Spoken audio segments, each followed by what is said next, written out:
Whoop whoop, motherfuckers, rap of God. Here with Underground Wicked Radio, DJ Snickers, DJ Stars, and your favorite class clown, the hideous but prettiest motherfucker of all, whether in the juggalo or hardcore community. Make sure you check me out. Spotify, YouTube, Rumble, Facebook, Instagram, any platform except for TikTok because we don't sell our soul to Chinese governments or nothing like that. Just kidding. But I'm not on TikTok unless somebody else put me there as stolen content. So anywho, make sure you check us out.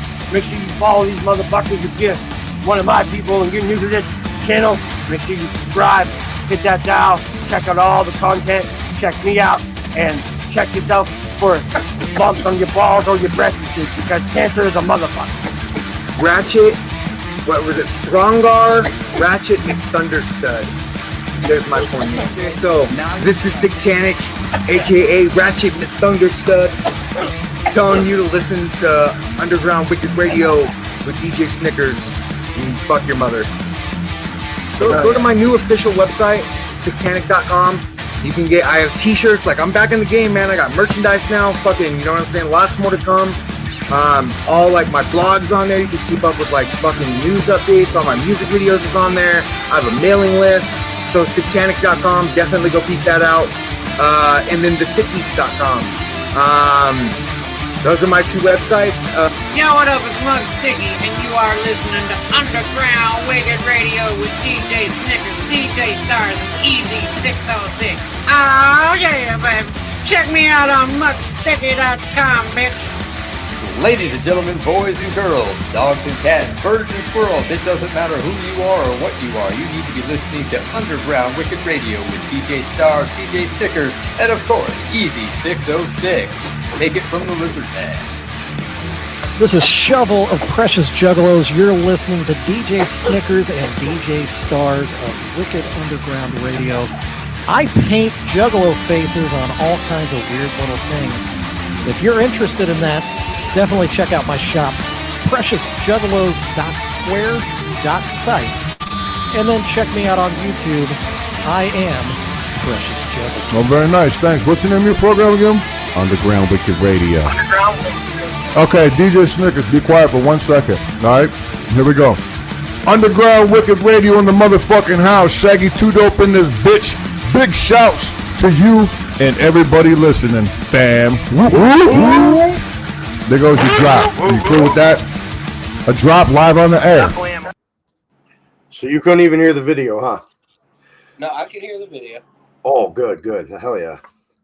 So, starting right out, man, I want to make sure I'm saying your rap name right. Skeezus. Like yes. Jesus, like my girlfriend was saying. Okay, got it. So, starting out, man, tell us a little bit about yourself, where you're based out of, and... Well, technically, I live in Ohio right now, but I'm from Albany, New York. Hell yeah.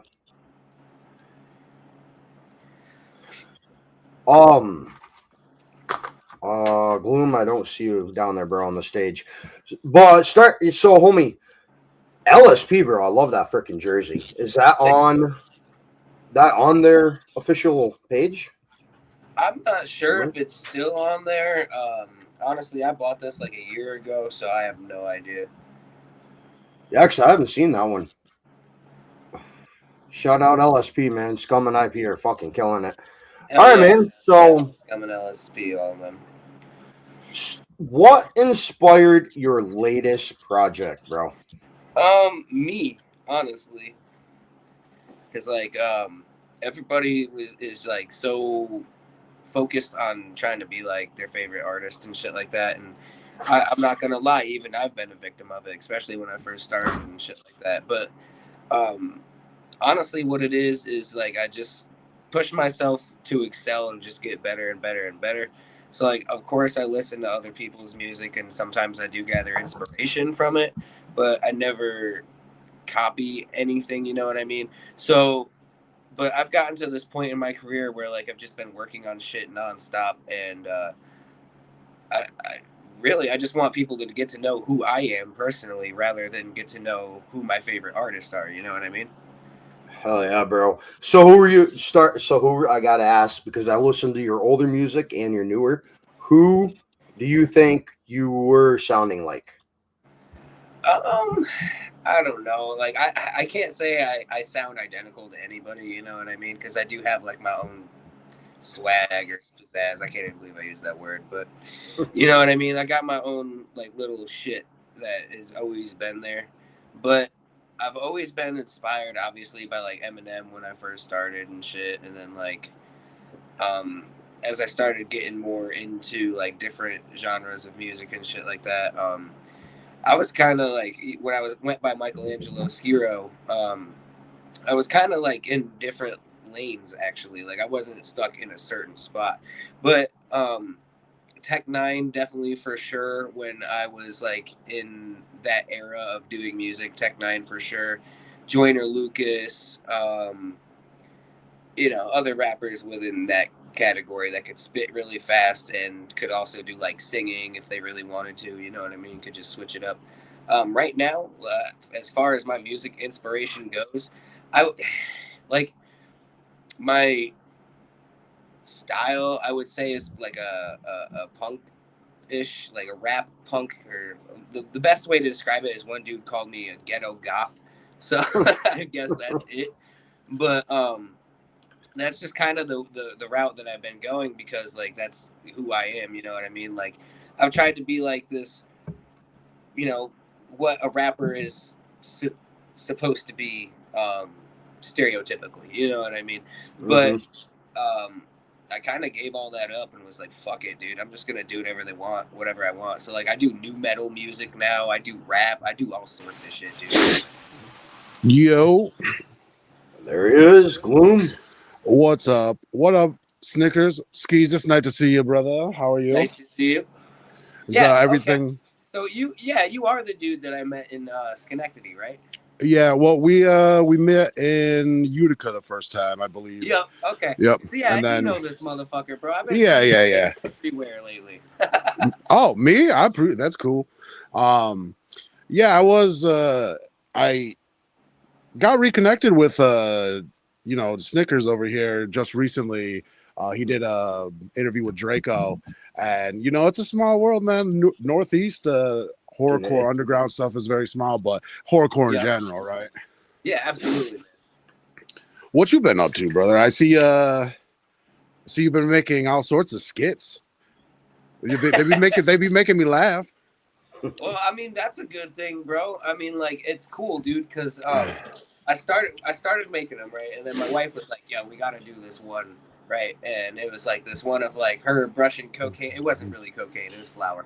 But it was her brushing cocaine off as I was grabbing a card, right? And she brushes it off the table, just thinking like I made a mess or something. And I look at her like, bitch, you just like scraped a whole 8-ball off of my table. You were wild. And then that video went viral, bro. It got 1.1 million views. And then within that same week, I gained 2,000 fucking followers. I mean, since I started making the videos, don't get me wrong, I've probably lost about 100 people that were following me. But at this point, I'm getting so many followers. It's like, if you don't fuck with my shit, at least I know that you're weeding yourself out and I don't got to worry about that type of shit. You know what I mean? So yeah, as I'm gaining like thousands of followers, I might lose a couple of hundred here and there, but it ain't nothing. It's a part of the game. You got to be strategic. So that's why I started making all these skits and shit. So I can get my page up there with the numbers, you know what I'm saying? And then, so say I got like fucking 25,000 followers, I can post the video and no matter what, it's gonna get fucking mad views, you know what I'm saying?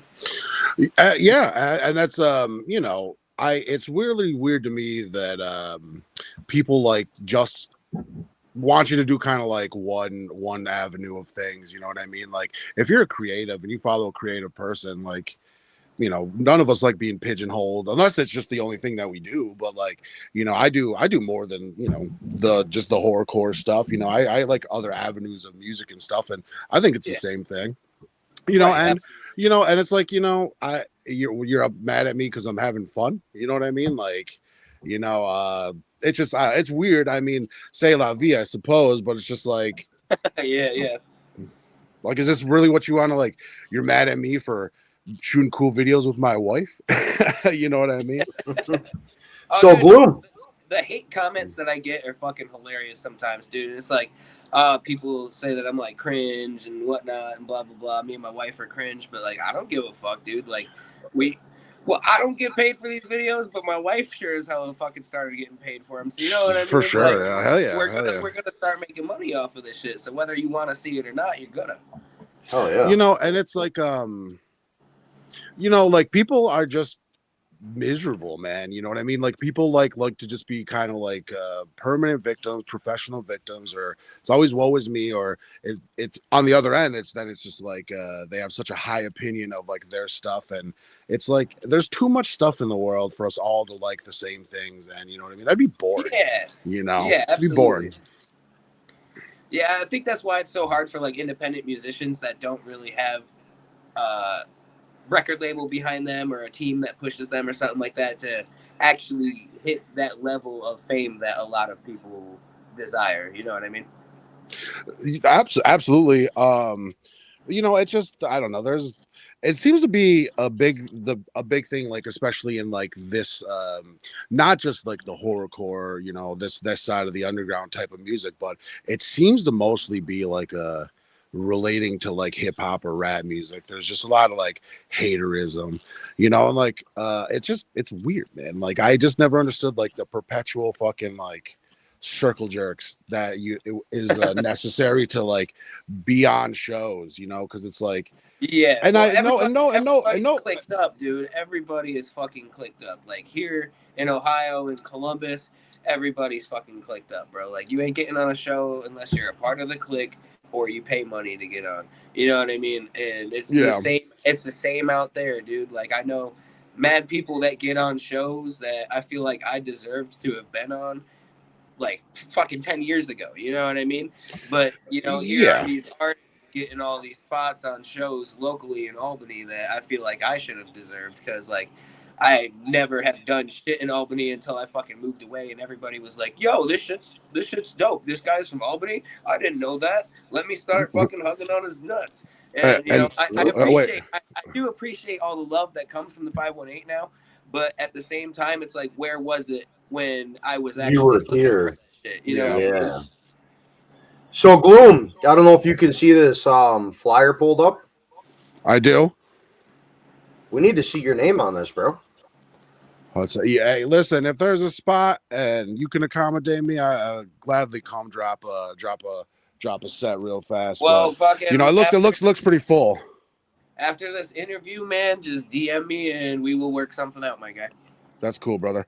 Don't mind me. I'm just like I had to reset my my internet the other day, like new password and everything was just because there was an iPad or it was a tablet that was attached to stuff, and like it was the only thing that's ever given me security threats. And my homeboys, it's not his, and my fiance's, it's not her. So I was just kind of like, what the fuck?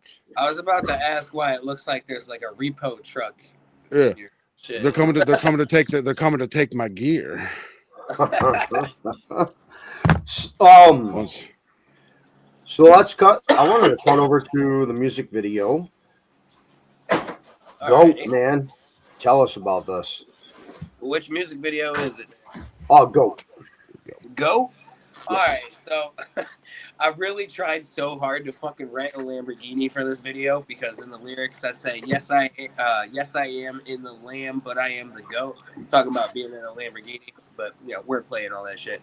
So I tried so hard to fucking rent a Lamborghini for this shit, dude. We shot the music video in Cleveland at I want to say Art Studios. I'm probably butchering it right now, and I apologize to the people that let me use their studio. But we tried to get this Lamborghini, right? So fucking it didn't happen, long story short, and it was like the week of, and fucking that shit was gonna cost a grip, and they wanted even more. So I was like, look, I got a budget for a music video, but I don't got that high of a fucking budget. You know what I'm saying? So we didn't end up getting fucking Lamborghini. And it was like, all right, fuck it. Well, at least we got this nice ass studio, and we got these nice ass lights and these nice ass cameras. And the whole song is about me being really good at rapping. So why the fuck do I even need a lyric to begin with? Oh yeah. You know what I mean? So we just shot the video, and it came out how it came out. Did you guys play the music video already, or is this something that's going to happen? Oh no, playing her right now. Yep, this is. Hell yeah. It's gonna happen right now. Yep, go. But before we do this, because she's now on the interview, What'd I do? you got to put your headphones on. I'm working. Yo, so who did you Skeezus? I missed you for a second. What did you say was the who did you not? Who's getting all the love? Or did it wasn't more or less like it, oh, these guys don't deserve it either. But I mean, there were certain ones that probably didn't. But it was more or less like I put in so much work before I left New York and went to Ohio. It was like, how come none of it fucking paid off? You know what I mean? And it was simply because everybody was all clicked up. You know what I mean? It's like, oh, we're going to put our homies on this. They're good money, blah, blah, blah, blah. We worked with them before. I get it. You know what I mean? I'm in the business more now. Yeah. So like, but I always felt like I was slept on out there by the people because they were all clicked up. It's yeah, I think that's more. It's kind of more of a global thing, man. Because there's just that competition. Oh yeah, absolutely. Like my thing is like for me, I'm past the point of like the business. You know what I mean? Like I like making music to make music. You know what I mean? I like rapping. I like producing and shit like that. But for me, so it's easier to navigate. But when I was younger, it was like I've never like sucked a dick. You know what I mean? For any sort of like hand up or exposure. It's just not my thing. I'm not gonna pat you on the ass. And then like the other thing is just like I don't care. You know what I mean? Like everybody, it's very weird, and it's like this strange thing. And it's like you can't necessarily get mad at people for not digging you or whatever, because like there's so much content, there's so many. You know what I mean? Like there's vast amounts of access to stuff, but also it's just like whenever you're ready to move at sometimes it's just like other people aren't there, and it's very hard to like do like a group or like a collective type deal when like because everybody's going through different phases in life. Because some days I've been down to really grind it out and have a couple years of stuff, and no one else has felt that way. And then someone gets the bug, and it's just like, well, I'm tired now. So, but I hear you. That does it's one of the hard realities of like making art and trying to like climb the ropes of success. There's the business side of it is definitely something you have to learn as you go. Like, thank God I had fucking Scum, dude, for real, because I would probably be so lost right now. He basically taught me the ropes, dude. Like this is how it goes. He also taught me to not be political. You know what I mean? Just let shit slide. Fucking. Even if somebody's going off of the rails talking shit about you, who gives a fuck? Because at the end of the day, why are you going to let somebody bring you out of character? You know what I mean? But, true that. So, he taught me a lot. He humbled me a lot, dude. Because, like, I'm not going to lie, there was times where I was asshole to fans, and he checked me about it. And so now I'm definitely more polite, more respectful. I go about things differently, you know what I mean? So, it's something that you learn as you go, dude, especially coming into the business, because a lot of the times you're going to hear when you first come in, you need to have an ego. You need to, think that you're the shit. You need to walk into a room like you own it and shit like that. And I guess I just got, humbled, and I got checked into reality by, somebody who's obviously a lot bigger than me, somebody who's a lot greater than me. So if I wanted to, be in his shoes, I realized that I had to like tone my energy down and actually act more human than act like a spoiled little prick. Oh yeah. I have a feeling I might be a little bit older, but what's your age range? Are you in your 30s? I'm actually gonna be 30 in June. Oh yes, you are. Oh yeah, I remember now. You had a whole clique of young dudes. You know what I mean? It was all the young boys. Skeezus, you had to run with the crew of the YCs,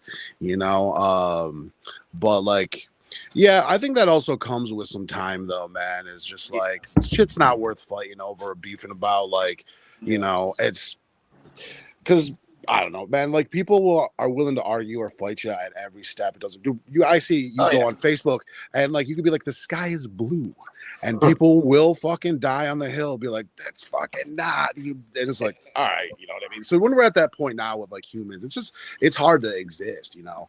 And then with hip hop, it's bravado, you know what I mean? It's machismo. It's just this kind of like it is a competition, you know what I mean? To like rap the best, you know what I mean? Like I want to rap the best on every single song, you know what I mean? So, you know, and I think most people. It's a whole different story when you're doing it for yourself, though. When you're like, oh, I got something to prove to these people by being the best rapper, you know what I mean? It says a lot about you. But when you're like, I want to make a song for myself that emotionally can hit me and make me go, whoa, holy fuck, I can't believe I just made this. You know what I mean? That's a totally different fucking feeling, bro. So yeah, it's like you get to a I don't want to keep delaying this. My apologies, but it's like you get to a point where it's just like, you know, I love to do this. I've been doing this a long time. I started in 2005 is when I bought my first mic, right? And then just like I mean, there was a time when I wanted to go do stuff and be more out there, but I'm an old man now. But like, it's just like that's most of my stuff, you know what I mean? And like, you know, I think people need to have like hobbies or like passions and stuff. I think one of the biggest thing is that like I think everybody tries to like capitalize economically off of every little move they make, and it's like, you know, like I think authenticity like bleeds through, you know what I mean? So it's like you can tell when people are like just they're in it for like it's whatever the hot moment is, and then like they swap up to something else. But like, I think if your heart is in making, like you truly love making music and like you're putting it out there and you're doing the appropriate steps, like I think eventually you get some sort of song, some sort of payment. So yeah. Right. So yeah, we had a music video you were going to play, right? Yes. And then you mentioned a band earlier when somebody wasn't on screen. You asked about a band. Wrestling. Fleshway League? Fozzy. Oh, Fozzy. Yes. What? Yeah, I asked if you guys listened to Chris Jericho's band, Fozzy. Where is it? There it is. Right there on her wrist. What are we looking at here? The Fozzy symbol, and then she's got... Wait for it to pop up on the big screen here. Let me see. All right. Oh, yeah, I see it. Okay. Oh yeah, she's very mad that he's in New York right now and we're not there. Yeah. Well, he comes to New York a lot. Mm-hmm. All right, so let's cut over to the music video. Go.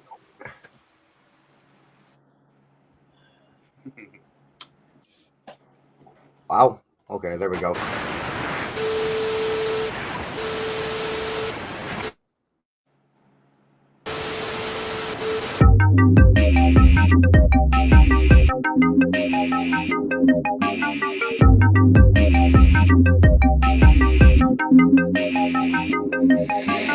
Plan to expand, yes, you already know. You've been a fan, tell your friends I ain't even dope. Bitch, yes I am on the gram, you always do the most. Bitch, yes I am in the lamb, but I am the GOAT.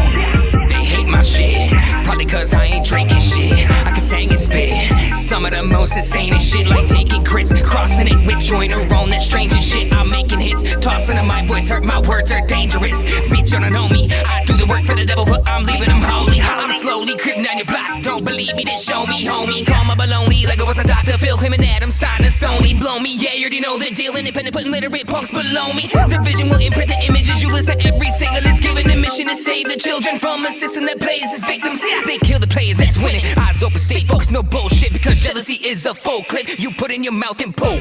Plan to expand, yes, you already know. You've been a fan, tell your friends I ain't even dope. Bitch, yes I am on the gram, you always do the most. Bitch, yes I am in the lamb, but I am the GOAT. On the gram, you always do the most. In the lamb, but I am the GOAT. On the gram, you always do the most. In the lamb, but I am the GOAT. Don't even know what goes through my head. I took some Benzos, forgot I crashed the band.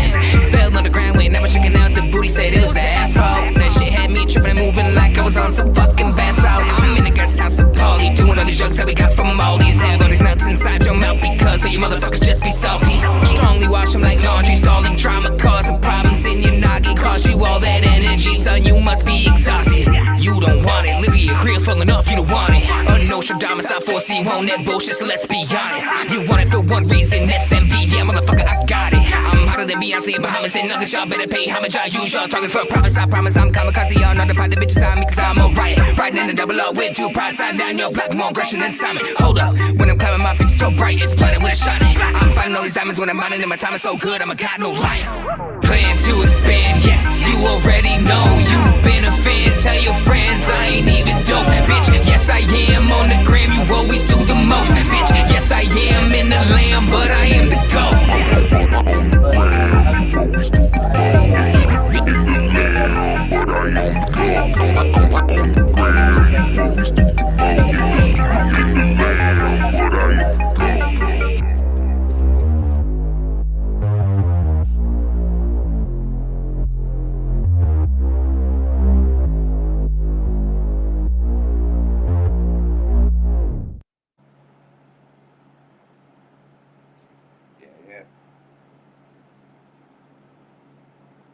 Who produced that music video? That was done by Logan Kingston out of Cleveland. Oh yeah, I think I've heard that name before. Most likely, he's also an award-winning film director, so he's done a lot of shit. Fuck yeah. So Gloom, you I had a question. Oh, what show? What? Oh, we can't hear you. That's why. Yeah, your microphone unplugged on you, homie. Yeah, we can't hear you, dog. No, we can't hear you, homie. Go ahead, talk to him. There we go. There we go. Now you're good. So, what is the fastest you have ever written a song for a project? Well, that's a great question. However, I think tonight is all about Skeezus here. It's all about Scaro. So, I actually can't even hear him right now. But I was asking him, but I knew I couldn't hear you anymore because you were moving around, and I wanted to let you know you were muted. Yeah, no, it was just it's very weird. But I would rather hear that from Mike because this is about him, and I'm just here to add a little bit of sauce on the side. So I'm sorry, repeat the question. I can't hear him. Oh, you're good. So what is the fastest you've ever having to write a song for a project because you're on a deadline? Deadline wise, okay, so that's all right. So we'll break it down into two parts, I guess. Deadline wise, a day. One time I given myself a task. I was like, I was chilling with the homie 3Reality, and I was like, yo, let's make a song, let's record it, and make a music video and put it all out within 24 hours. And we did that shit. But dude, I could write songs while I'm taking shits, like whole ass songs. I could fucking Tupac the fuck out of that because he was known for doing that same shit. It's spur of the moment type shit. If something comes to me, it comes to me, and sometimes it'll just fucking keep pouring out of me. Hell yeah, bro. So you don't even have to have anything to just inspire you. You can just start writing a song. Yeah, I mean, usually it takes like something to inspire the first bar, and then after that, it's just like nonstop fucking snowball effect. Fuck yeah. Would you say you have more songs that like, do you get hit by the inspiration to write or whatever, and you just go to town, like you can write the whole song? Like, do you do that more so than like writing in pieces? Honestly, yeah, actually, I do write in pieces. Sometimes it depends on the song and how meaningful it is to me and how much I actually want it to be impactful. So, like, there are some times where it takes me 5 days to work on a song because I want to make sure I get it just right. But there's also days where I can get 3 songs done in that whole day. Hell yeah. That's quite a work ethic. I mean, even getting a whole song, if you're writing it in pieces in 5 days, is That's impressive. That song that you with the video was very, very dope. The production on the video was very dope. The beat was dope. You killed it. That shit's on point. Thanks, man. Shout out Trevor Boggs. He was the one that engineered it, and I went to his studio, to Sound Legend Studios, to record that one. That was back when I was Michelangelo Skiro still. I did not have my own studio. I was living in my homie's basement, and I was just fucking writing tracks out the fucking wazoo down there. And so I went to the studio. I paid for studio time, and I went there and fucking like banged out like fucking a bunch of songs. And he was like one of the dopest engineers that I've worked with, and he taught me so much and shit. So like, you know, finally once I got the budget to fucking start building my own shit, I fucking did. But you know, if I have the budget, I would definitely still fucking go to him and do some shit. Now, I heard in a couple of your songs you said that you produce beats. I do. Hell yeah. So did you make the beat for that song? I did actually. And you know what's even crazy about it? Nobody fucking believes me when I say this.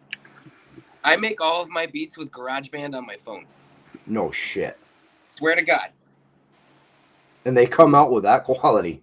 Yeah, you just gotta know how to mix and master it. Like obviously I have the home studio here, but I'll lay down all the instruments, all the samples and stuff on my phone and pull it up on my computer and engineer it on my computer. That's wild, bro. That takes some talent. Do you have like the Max phone or like whatever the biggest version? I don't know if you're an Android or nope, iPhone. I sure as fuck don't, dude. I have an iPhone 13. Actually, that's what I'm using right now to do this. Hell yeah. But no, I have an iPhone 13, man. It ain't nothing special. It's like fucking 4 generations behind the one that's out right now. So wow. I actually have I have the 13 Pro Max because I got these big mongoloid hands, and like the way that music has expanded on mobile devices like the iPad and whatnot is insane. The quality. Yeah. It's just for me, I need something a little bit bigger because I got big, dumb, stupid fingers, you know. So tapping on pads for like drums is a little off kilter, but yeah. So you just use GarageBand? Do you record any audio on your phone, or you just make? No, I don't record any audio on my phone. I stray away from that because I know how that'll go. So I just stick to what I know works. But as far as beats, yeah, because it's easy to get an electronical drum sound or whatever, you know what I mean, and upload it to my computer, throw some effects on it, and make it sound like it was professionally produced. You know what I mean? So, yeah, man, you're right. The phones have come a long way with being able to do stuff, because I remember I was in the studio one time with my buddy Leroy McGee. At the time, he was living out in Glens Falls, and I think he lives in like Florida now or something. Oh yeah. But he's like big time producer, and he was actually the one that taught me that. He's like, look, bro, you don't need no fucking fancy shit to make beats and fucking, you know, make the shit sound good. I'm like, what the fuck are you talking about? And he pulls out his iPad and starts making a beat on GarageBand, and then fucking uploads it to his computer and makes it sound fucking crazy. And I'm like, yo, I'm about to start doing that. That is wild. And another thing that inspires like a lot of me doing that type of shit too is because I watched an interview with Suicide Boys, and them motherfuckers is like, look, dude, we became famous with our iPhones and a Mac computer. Like, we became millionaires off that shit. Work with what you fucking got. If you don't have a budget, it's gonna work regardless, I promise, if you're dope enough. You know what I mean? So I was like, yeah, fuck it. If I don't got the budget to do what the fuck I need to do, I'm just gonna work with what I got, you know? Hell yeah, bro. That is crazy. So how old were you when you were inspired to say, this is what I want to do, and pick up that microphone? I apologize, man. I've been sick for dude, God, I'm getting over some shit right now too, or maybe getting it worse. I don't know, but my nose has been stuffy as fuck all day. Mm-hmm. But yeah, no worries on that. I totally forgot what I was gonna say though. What was your question again? What inspired you to pick up the pen and start writing music and say, hey, this is what I want to do? So it was like a variant of things.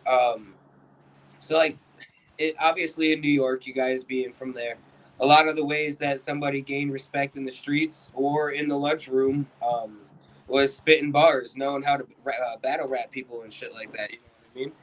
So that's basically kind of how it started, as like a little fun thing. You know, get respect from people, like, oh, look, I can rap, you know, cool. And then I started recording songs in 2000. See, I don't even want to fuck this up. I want to say 2009 or 10. Oh, shit. And I started with this dude called Young Tech. He goes by Limitless now. And I don't think he really does music like that anymore. I think he just puts shit out, you know, here and there. And what's crazy is I used to, you know, this dude really inspired the fucking shit out of me, because like he had a whole studio set up in his house. He was also a producer. He made beats.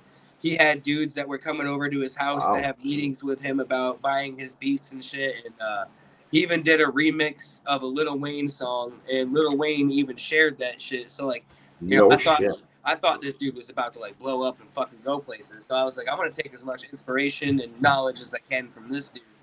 And at the time, like I said, I was just kind of coming out of the rap battling thing. And so I started making songs with him. They were absolutely fucking trash. One day he's like, yo, I want you to write a track dissing me. Like, no bullshit. I ain't going to take it personal, blah, blah, blah. I want you to write a track dissing me. So I wrote a track, I dissed him, and he was like, damn, bro, that was the hardest shit I've ever fucking heard you do.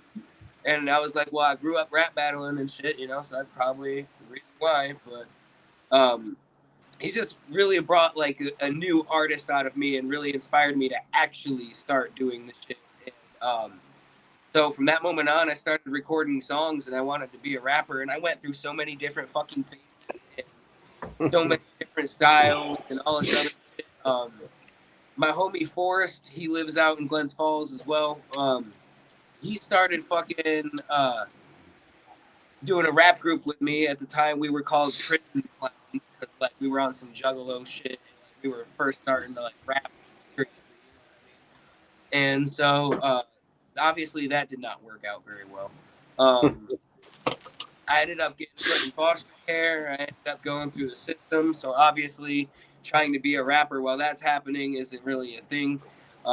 There was one foster home that I fucking went to that I used to sneak out at night. My homie Eli, he used to fucking let me come over to his house. He had a tree house in his backyard. We used to get drunk as fuck and record songs in the tree house. Oh, and then, so I started recording again and stuff like that. And then I went to another foster home where they were like kind of cool with it, kind of not cool with it. But they were like, fuck it, let them be happy. So they let me record music and shit. And then once they heard me rapping about like money, bitches, and hoes and killing people, they were like, yeah, put a stop to that. And then so like, I actually had to like hide my rap career from them. Like I would hide my rhyme books in my mattress. Wow. And that actually ended up turning into a whole ordeal when I turned 18, and then I got a cup smashed on my face. And I ended up getting kicked out and shit. But no hate to them, you know, shit happens, whatnot. My adopted parents are who they are. I accept it. I forgive people for what they've done and shit like that. So, yeah, whatever, let that go. And then so like once I started on my own, I was like, well, fuck, I can actually do this rap shit that I've been wanting to do. Let me see what the fuck I can do with it. Well, trial and error for about like fucking 15 years. And then in 2018, I decided I was going to do my first professional concert. And I was going to headline it and all this other stuff and whatnot. And it didn't go horribly bad. So I was like, you know what? This might actually fucking work. So I started paying to get on a bunch of shows. Like my first show, like serious show that I got on was Boondocks. And then I just kept paying to get on bigger artists. Like we went to fucking, what's his nuts? Cryptic Wisdom, you know, and then the artist just kept growing from there, and I kept getting on bigger shows. And then as things went on, I started taking it more seriously, started learning the business, and then you know, I started meeting individuals who didn't want to fuck me over on my money, and actually, you know, made me feel like I was appreciated for spending my money with them, which is why I fuck with LSP so goddamn much. Oh yeah. It's so, and that's basically how I got to where I am right now. Like that whole fucking story.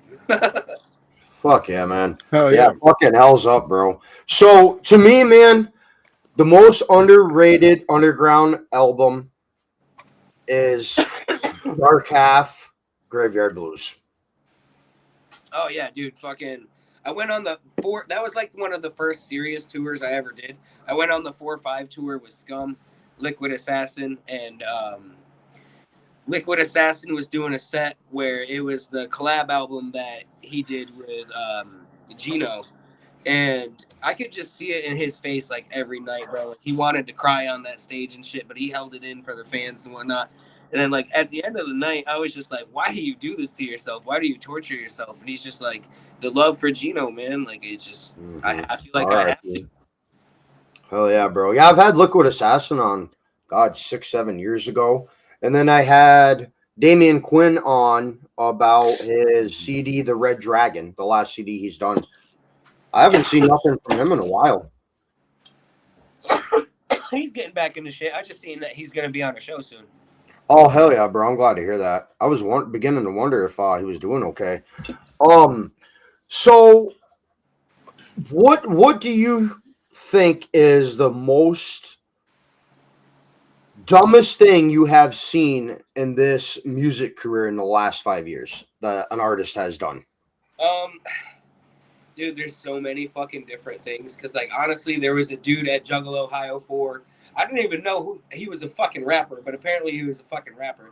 But he was like masturbating publicly at an all ages event. So yeah, bro. You know what I mean? But if we're talking like just in general, it's like a common thing amongst them. It's their egos. Like, don't get me wrong. I know I fucking got one too, but mine is in check. You know what I'm saying? A lot of these people feel like they deserve something and that like everything should be handed to them on a fucking silver platter when they don't fucking do anything to goddamn deserve it. I've done shows with so many people that are like, oh, I need to get paid now. But I've only ever brought fucking 2 people to a show. Why would I pay you? You know what I mean? So I think a lot of people need to pull their heads out of their ass because they think that like just because they have numbers on Spotify because they bought like fucking listeners or something like that they're entitled to some shit. Like, I organically have gotten all of my followers. I organically have gotten everything that I've fucking gotten. You know, there ain't not one fucking fake person listening to me and liking my shit. So all those people are going to pull up to my fucking events because I make personal connections with them. A lot of people can't fucking say that. And a lot of people just, they'll sit in the green room the whole fucking time and think they deserve to get paid and nobody knows who the fuck they are. Hell yeah. Thank you, Mikey, for sharing that, homie. How are you tonight? Actually, well, I'm so off my game today, Gloom. All right, so let's cut over. I wanted to cut over to a song, Violence. Tell us about this one, man. That song is pretty much about waking up and choosing violence. I think we've all been there. We'll be right back after this. Mikey, let me know what you think in chat. And all the 5 people tuned in right now, too. Drop a comment, man. Let me know what you think. Let's go.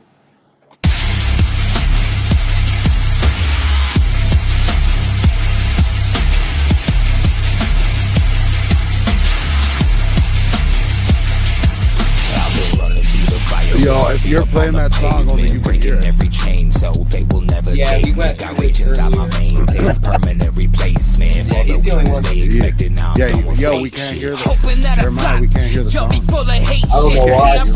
You fall, never stalling placements. Every battle that I fall left scars and abrasions. On my soul, made me hold the pain in the pavements. Yeah, some reason. Are you both on iPhones? Yeah, I am.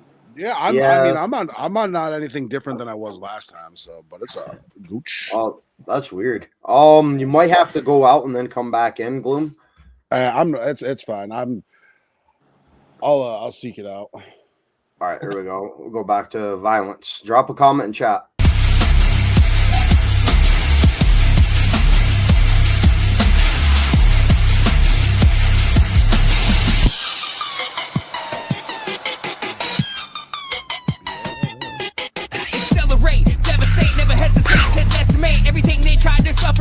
complicate my mental state. I elevate, levitate, penetrate this iron gate, detonate, dominate. Watch me as I demonstrate the velocity of poetry when broken souls intoxicate. The energy, the remedy, my pedigree you can't debate. Flows coming at you faster than your mind can calculate. The symphony of misery hits you right in the face.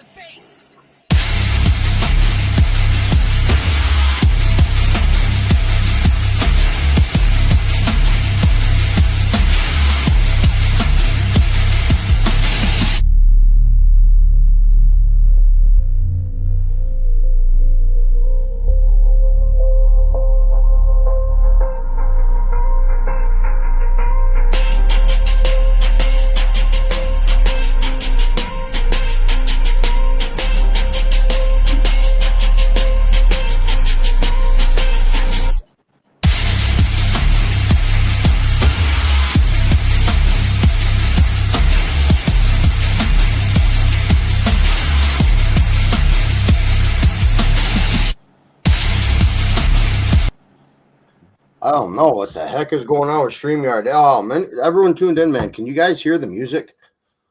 I'm listening to it through the YouTube, so it's coming through. Okay, good. I had me a little worried there because earlier StreamYard was being an asshole and wouldn't let me pull music over either. So, homie, what would be the most how do I say this? What would be the most inspiring crowd that you have performed in? You performed in front of, you would never forget. There's a couple of times, and honestly, they weren't my own shows. Sorry if y'all could hear my brother-in-law on the couch. He's snoring like a motherfucker right now. He got drunk and passed out. But so there was one time I was on my way to Denver to go do my own shit with Swisher Sleep. And then on my way out there, I got a phone call from LB Promotions. And he's like, yo, do you want to fucking get on this Doobie show? The opener backed out and people are asking for you. So I was like, well, shit. If it's by demand, then yeah, I'll pull up, dude. I mean, fucking, we still had to pay for it and shit like that. But granted, we got a discount and shit like that. But the crowd was worth every fucking penny that me and G-Baby spent. Fucking, there was mad people in the crowd. You know, they liked my music. We sold mad merch. It was a really dope ass time. But, excuse me. But the time that really fucking stuck with me was when I went on tour with King ISO for a couple of days. And hell yeah, that shit was fucking wild, bro. Like the love that I got from doing that shit was insane. We sold out of merch. We didn't have a single fucking thing left. It was just super dope, dude. Like the crowd was rocking with us like every fucking night. It was really cool. And then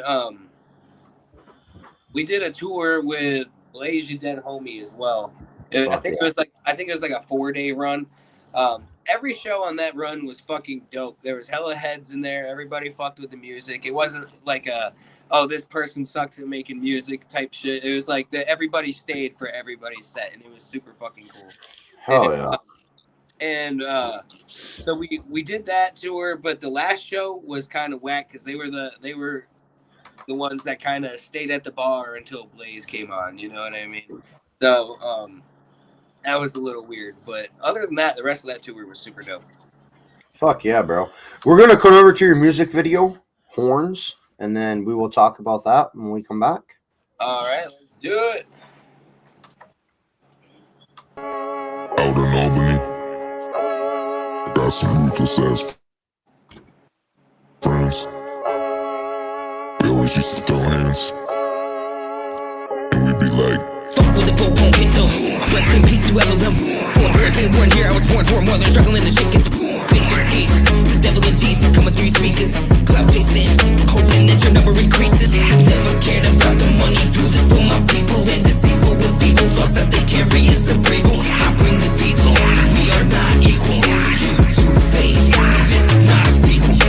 I'm on a balcony, linking hits, so smoking like a beetle. My Mac is lethal, my class is regal. Ego wears tuxedos.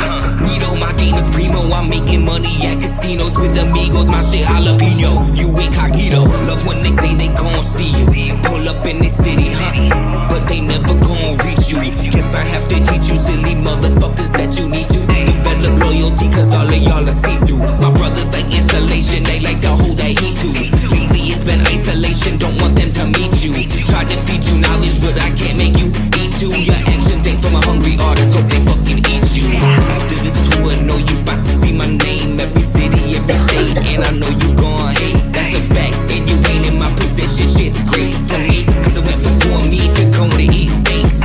Fortune artists, like some swords and some shakes. In the past year, I've been to 40 states. What more does it take to get ignored like waste? Got a foreign babe with a gorgeous face. Said she horny, give her horns for days.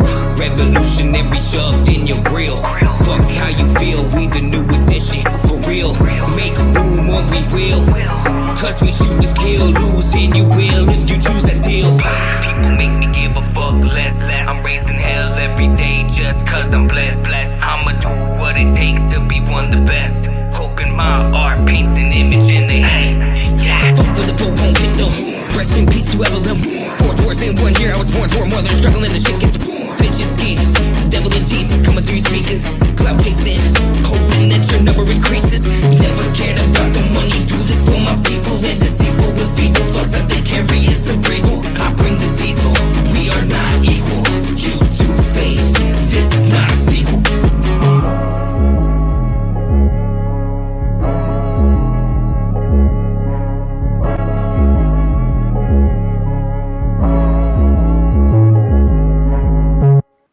Fuck yeah, bro. Hell yeah.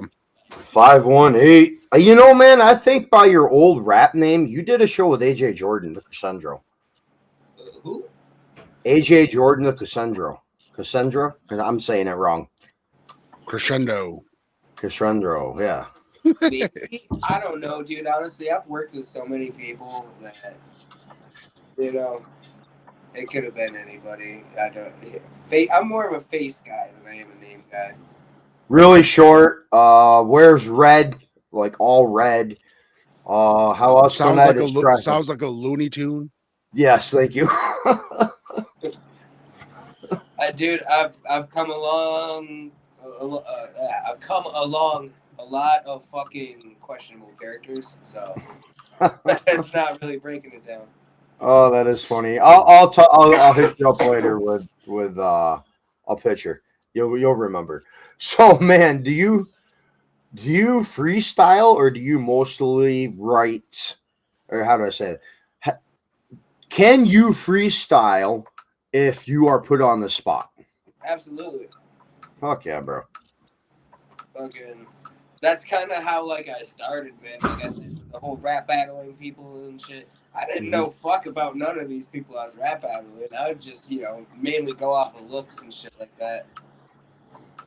Hell yeah. Yeah, I was wondering because you said that in the beginning. Some artists start out that way, but do you still look not nearly as much as I used to. Like, there's certain songs where it's like, all right, I'm gonna freestyle this song just to prove to myself that I can still fucking do it. You know what I mean?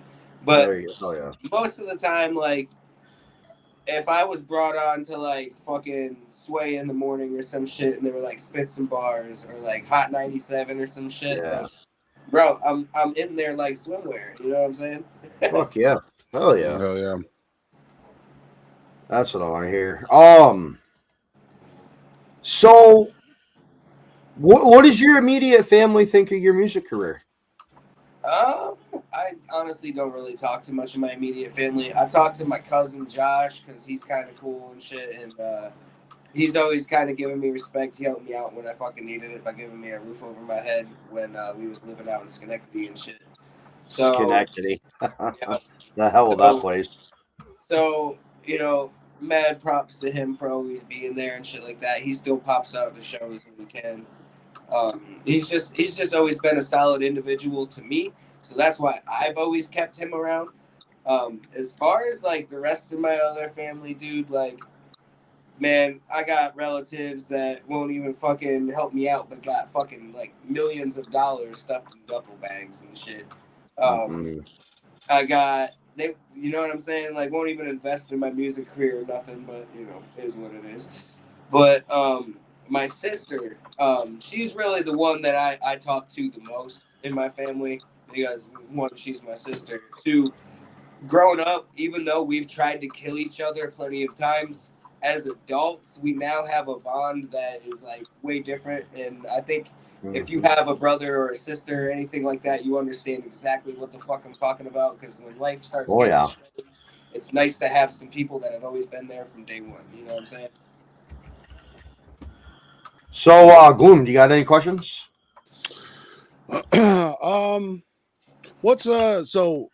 What has been your favorite piece of gear that you've worked with? Like do you have a holy grail of like a microphone, or like you want to mix on like a certain type of console? Like, do you like the analog or do you like more digital? Like, what's your? I got you right now. Little MTV cribs of the studio. All right, hell yeah. All right, so right here over is some bullshit. You don't need to fucking worry about that. All right, so this guy right here on the couch, that's my brother-in-law. He's drunk as fuck, passed out, sleeping. Look, he don't even know. Hell yeah. But so there's that. I got all this shit, this foam up here. This is actually a rug. I decided to put a rug up here with my logo because it actually helps with soundproofing a little bit, right? Oh, yeah. And then we'll go over here into my little drawers in my desk. Pull this shit out. I have a fucking dope ass mic in here, but I don't use it anymore because I've upgraded. So this is the old mic right here. That's the old boy. Let me see if I can fit it back up in this bitch. Yeah. And then so right here, subwoofer, sound system. This is the whole fucking shit right here where I make the magic happen. And then over here is my wonderful brand new microphone. I have a Shure SM7. The SM4. I apologize. I got the Shure SM4, and this bitch sounds clean as fuck. Is that the new condenser microphone? Yeah, yep. Yeah, hell yeah. And then, Chapter 17 blanket that I put over my chair. Hell yeah. My cat decided to fuck it up. A lot of people are probably gonna laugh at this, but I honestly think they're fucking great interfaces. I got the Foresight fucking Scarlett. I think the Scarlett is a really dope interface. I think it works just as good as all the professional ones they want you to pay $1,000 for, like the Apollo and all that other bullshit. Oh, shit. Yeah, I mean, like it goes back to what you said earlier about like, you know, it's what are you doing with it, you know? Yeah. But that's hell yeah, that's very dope. So do you prefer making stuff in your own place, or do you actually like going to like a bigger studio type deal, or somebody else so you can focus on being a rapper? Honestly, it depends on my mood, because sometimes when I'm writing a song where I'm like, I feel like some people might feel some type of way about if I do this one in the studio. Not like some type of way like I'll hurt their feelings or some shit, but like they be clowning on me type shit. So it's like I'd rather do it in the comfort of my own home so I can actually get it done the way I want to. So when the final product is shown to them, they can be like, now I see why you fucking did that. That's clever as shit. But then there's other times where like I love to be in the studio, and I love it when it's full of fucking people, especially like if I'm trying to freestyle a song or a verse or something for somebody. Like that shit gets me amped the fuck up. Even if I'm just recording a song, dude, like it brings like this new animal out of me that like it's kind of similar to like performing on stage. You know what I mean? Yeah. Oh yeah. Hell yeah. Is there other than yourself, because it sounds like you do a lot of the stuff by yourself, which is a very impressive thing to do. What is who have you gone to as like your preferred producer, and like who is your preferred engineer? If you couldn't, Donnie Knotts, bro. Hell yeah. For both? That dude is so dope, dude. He's even had some history working with the Clowns and doing some stuff.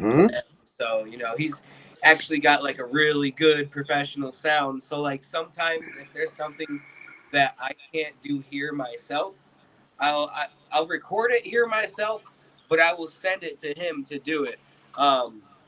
Because there's just some fucking tracks that I feel like he does a lot better with than I can. We actually just did a whole entire fucking album together that I haven't released. It's almost completely finished. It's at 98%. We got one more song to get done.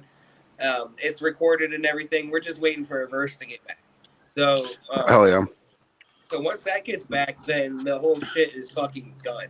And I'm not going to really give too many details on that because I honestly don't even know when the fuck I'm going to release it because I just released an album back in January. So right now I'm still in the mix of like promoting that shit and doing tours with it and stuff like that. So once, you know, maybe summer's over, I might talk about when I'm going to release it and stuff like that. But I try to do only like 1 to 2 albums a year. The year is we're not even halfway through it yet, bro. I got 1 album out already, so I'm going almost done. That's crazy, bro. Oh yeah. So I'm gonna have you do a reaction to a artist from Albany that goes by Ronnie Goodkid. Ronnie Goodkid? Yes. All right, well, let's fucking hear it, dude. All right, let's pull this up and I'll get your honest opinion.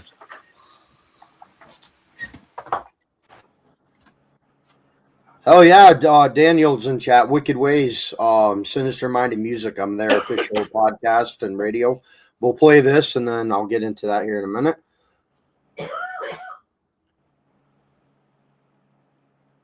Woo woo, fam. Shovel, I see you in chat too. All right, let's play this. So that's some music. Yeah. So it's the guy in the red jacket and hat. I want your opinion of his verse. This dude. Hey. Fuck is you talking, baby? Good kid. Loud. Ow! Saying they ops like how? Wanna what that pop right now? Don't slide like skates, no ice. Stay strapped there, take your life. Big bro, go get your OG. Every hood I know, they know me. White boy, I ball Ginobili. No time, I don't rock no rolling. Saying they ops like how? Wanna what them pop right now? Go slide like skates, no ice. Stay strapped there, take your life. Big bro, go get your OG. Every hood I know, they know me. White boy, I ball Ginobili. No time, I don't rock no rolling. Big step like Andre shoes. Only get one time, they lose. Wanna pop up, pop right now. I'll talk that is not your style. No comment, my mindset funny, I find it. Slide through, clear that smoke. I ain't laugh, I ain't hear no joke. Saying they ops like how? Cold case, they ain't got that foul. Little bro, go get your weight up. If I had to be you, I'd hate us. Big step like Bigfoot shoes. No money, I don't get y'all dues. But I get how quick y'all lose. Lights louder to split y'all fuse. Saying they ops like how? Wanna what them pop right now? Gon' slide like skates, no ice. Stay strapped there, take your life. Big bro, go get your OG. Every hood I know, they know me. White boy, I ball Ginobili. No time, I don't rock no rolling. Saying they ops like how? Wanna what them pop right now? Gon' slide like skates, no ice. Stay strapped there, take your life. Big bro, go get your OG. Every hood I know, they know me. White boy, I ball Ginobili. No time, I don't rock no rolling. I'm selling word, this is 31. I'm in your hood with a dirty gun strapped in the back of the like I be serving them. We the one counting them racks, they be hurting them. We the one clearing the scene. But let's see the shoes and marry the jeans. The one in the hood see the scariest things. Was killed with various things. Yeah, we the one shoot, but it be snitching if I get into it. 48 hours, they get to prove it. I'm in the bluff, counting this million. You running with pups, your homie a poodle. I do 'em crucial, I got a tech, you leave 'em wet. Now you a noodle, the way that I draw, look like a doodle. Saying they ops like how? My money been taught like yow. Hoes wanna show me love in the town. I'm better with flow and better with style. Yeah, I got 10 P's, we can bet it right now. Yeah, I got 10 P's, we can bet it right now. Yeah. So what'd you think of Ronnie Goodkid? Honestly, he was pretty fucking dope. His flow was on point. The music video is fucking fire. The only thing I would say about it is, and this is just probably because I'm an old head, I'm not really too big of a fan of the new age rap. So like when people are talking about like oppositions and fucking like doing hood shit and whatnot, I don't know. I'm not really into it because I've been through all that shit, and I'd rather hear some people talk about like the struggles that they're going through, or like, you know, like obviously there's gonna be some hype shit, but I would prefer it to not be like street violence type shit. You know what I mean? Like, don't get me wrong, I got songs about murdering people and shit like that, but of course I always like let people know part of horrorcore is, you know, that we don't actually fucking do this shit, you know what Exactly. I mean? Hell yeah. And we try to make it a point to the listeners that we don't want you to go out and do this shit. You know what I mean? Like, we're just telling stories, and that's all it fucking is, dude. Mm-hmm. So, story behind this, Ronnie Goodkid. I interviewed him 6 years ago, and we get halfway through the interview, and he starts talking about family and his father. Come to find out, he is my little brother. Huh. I had never met my father, and I interviewed my little brother, and I found my family from that interview. That's fucking crazy, dude. Yep. 40 years old, and I met my father because I interviewed my brother and found him on doing this. Yeah, well, it's wild. Obviously, it was fucking meant to happen, dude. Mm-hmm. Crazy. So, he is super dope. I would love to hear him do some shit other than, like, you know, having his boys all behind him and rapping, because we've all seen that a million fucking times. You know, be creative with it. That's all I'm saying. Is like, you got the fucking flow, you got the skill. Now is your time to fucking send a message and be creative with it. Oh yeah, and he does have other styles too. Hell yeah. Of songs. So let's play Angry Man. Tell us about this one. What is it? Agony. I'm sorry. So that is my most recent song. I deal with seasonal depression a lot, bro.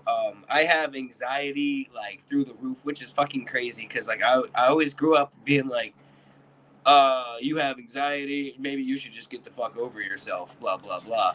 And then like the shit started happening to me, and I was like, yo. Hell yeah, bro. Wicked Ways, as soon as we're done with his song, I definitely got you. I want to play that so I can show him what Sinister-Minded music is. I'm actually aware of all you guys out in Kansas City and shit like that. I be touring, bro. I know who you guys are. Oh, hell yeah. That's what's up, homie. Yep. All right, we'll be right back after this. This is Agony.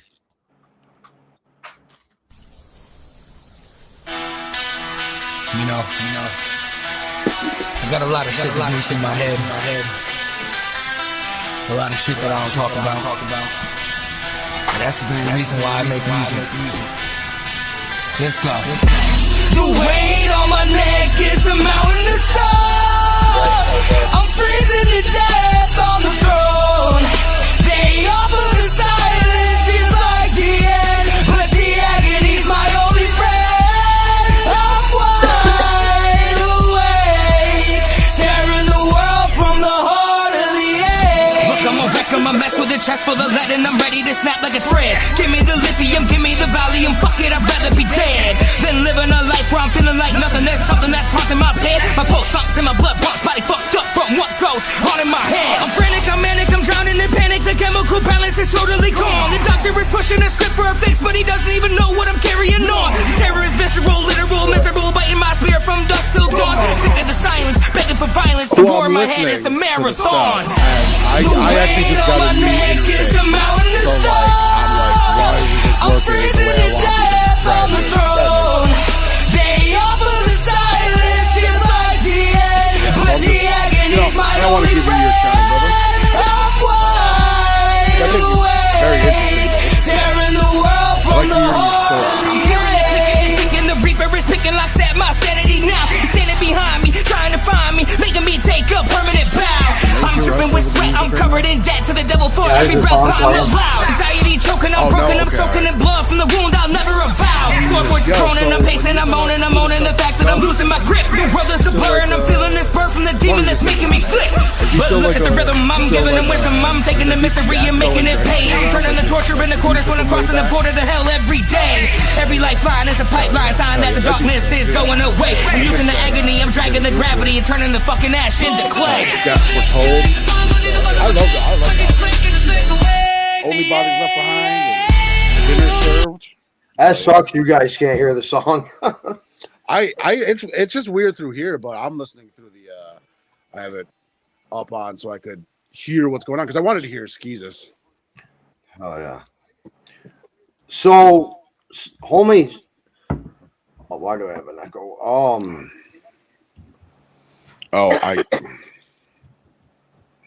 So what projects do you have coming up and shows? I see you got a tour coming up, homie. Well, yeah, I got the Seance tour coming up in May. It's May 15th to the 29th. We're going coast to coast. Hudson Falls, New York, all the way out to Van Nuys. I don't know how to pronounce it. Sorry if I butchered it. But yeah, we're coming out there. Liquid Zoo. That's where we'll be at out there. So, you know, I got homies out in California like Freak Show, fucking Jay Bentley and Matt Apelli and shit. So I'm sure it's gonna be a dope ass fucking event. But yeah, man, we got the tour coming up. Unfortunately, we were gonna have wrestling with us, but UUW was supposed to get their ring by now, and they still have not. So, like, nothing on them. It has to do with the company to get through. But yeah, so it kind of hindered stuff for us. But they are getting it very shortly. So they will be on events with us in the future. You'll see them at the Gathering with us. Hell yeah. Vision Fest and a lot more other events that are going to be coming up. As far as like the music that I'm working on, I don't really want to give like too much detail and shit like that, but I got a new rap group out called Diablos Dos, and it's me and my homie 2 Easy, who works on my label. And we're kind of like a Scream, like the movie Scream. We're kind of like that movie put into a rap group, and, you know, that's us. So we're working on an album right now. We don't have any details on when the fuck it's gonna come out or anything. I'm still producing beats for it. We're being picky and choosy with which ones that we use. We just want the most perfect tracks to come out. We released our debut single back in, I think that one came out in January too, maybe February. Might have been February. But we came out with a new track, debut track, so go check that out. It's called Scream. So yeah, go stream that on all platforms, and there'll be more shit to come from us. Got new artists on my label. I got 2, obviously, I just mentioned him. We've had Tony Bars for a while. We got Tony Bars. We got Hitman Chris now. Hell yeah. 50117. So, you know, we're fucking ready to fucking just hit the road and go gung ho and promoting the label and shit.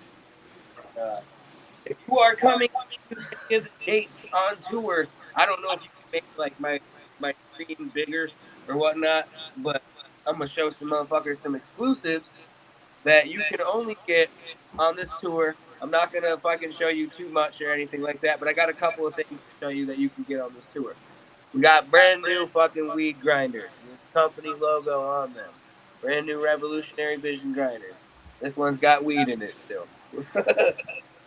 And we got kicks now, bro. We got our own fucking shoes. So if you want a pair of Revolutionary Vision shoes, make sure you pull up to the motherfucking Seance tour to come see your boy Skeezus and tell the merch guy that I fucking sent you to come get one of these fucking shoes. And if you tell him that the motherfucker sent you, he'll give them to you for $10 off. Hell yeah. But yeah, that's pretty much it. Just put, you know, got the label together, pushing artists rather than, you know, just pushing myself. I want to move as a team, as a unit, because obviously that way we can make more shit happen. One person promoting one thing is, you know, it sucks. But when you got 5 people promoting the same thing, it goes a lot better. Hell yeah, it does. Oh, homie, I'll definitely get you set up for an interview. Boy, I got a bad echo. You guys hear an echo on YouTube? I can hear it on my end, so You can hear it. probably can too. I don't really hear any of that. There we go. Now the echo went away. Yep, yeah. Everything's nice and crystal clear. Damn, I hate when that happens. It annoys the hell out of me. I used to do the online radio interviews, and I could hear myself talk all the time. It drove me nuts. But yeah, definitely get with me, homie, and I'll set you up for an interview. Man, so how has making music changed the way you see the music scene from like artists that you grew I up thought you were listening going to to? go a different way with that because I was going to say the fact of being a music artist definitely makes it so I look at life differently because that's what I thought you were going to say was life. But Part of it, yes. it's all things that you learn as you go, man. And unfortunately, just like life in the music industry, you're going to come across snakes. You're going to come across good people. You're going to come across good people that you wouldn't even think a day in your life would be a good person. Fucking most of the time, you're not going to have your friends supporting you. It's going to be completely strangers. The best thing, as far as advice, and especially in this music business, just do whatever the fuck makes you happy. Fuck what other people think, dude. Because at the end of the day, the haters aren't getting you paid. It's the people that like your shit. And like I said, more often than not, it's not your friends, dude. It's fucking strangers. So don't listen to what people you know have to fucking say. Because odds are, if you know who they are, you probably already know that they're stupid as fuck. Probably never getting out of the town that they were born in. Fucking, all this other bullshit. So never listen to a fucking hater, dude, because odds are their life is 10 times worse than yours. And just keep doing what makes you happy. Oh yeah, we got new people in chat, man, and I absolutely love this music video. So can I play Goat one more time? Goat? Yeah, absolutely, man. Fuck yeah. You guys, let me know in chat what you think.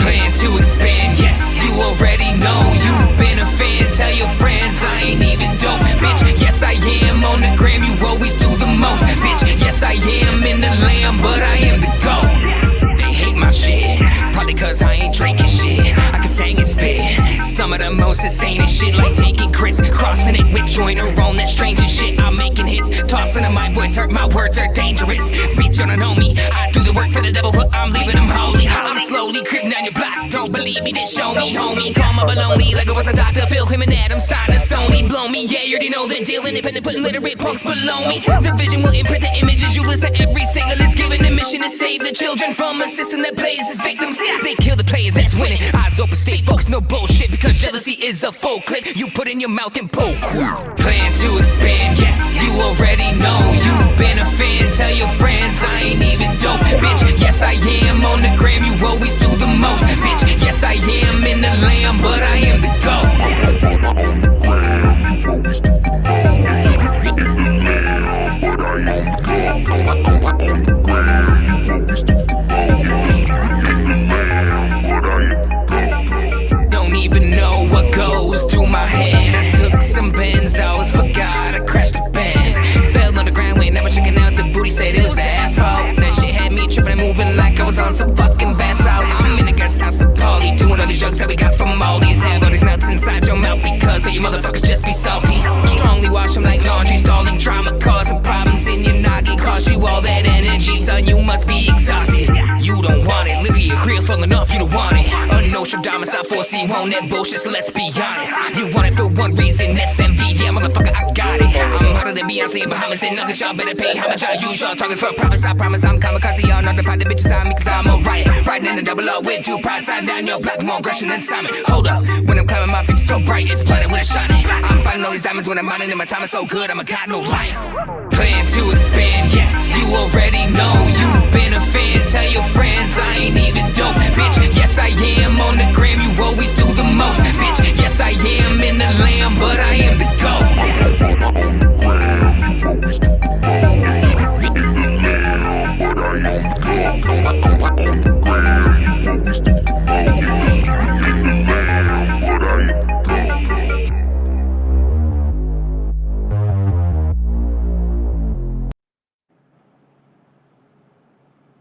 Word. Yo, you guys there? I can't hear a fucking thing you're saying. How about now? Yep, I don't hear gloom. Hey, muted gloom too. Now. Yep, I can hear both of you now. Freaking weird because I can't hear gloom, but you can. Oh shit!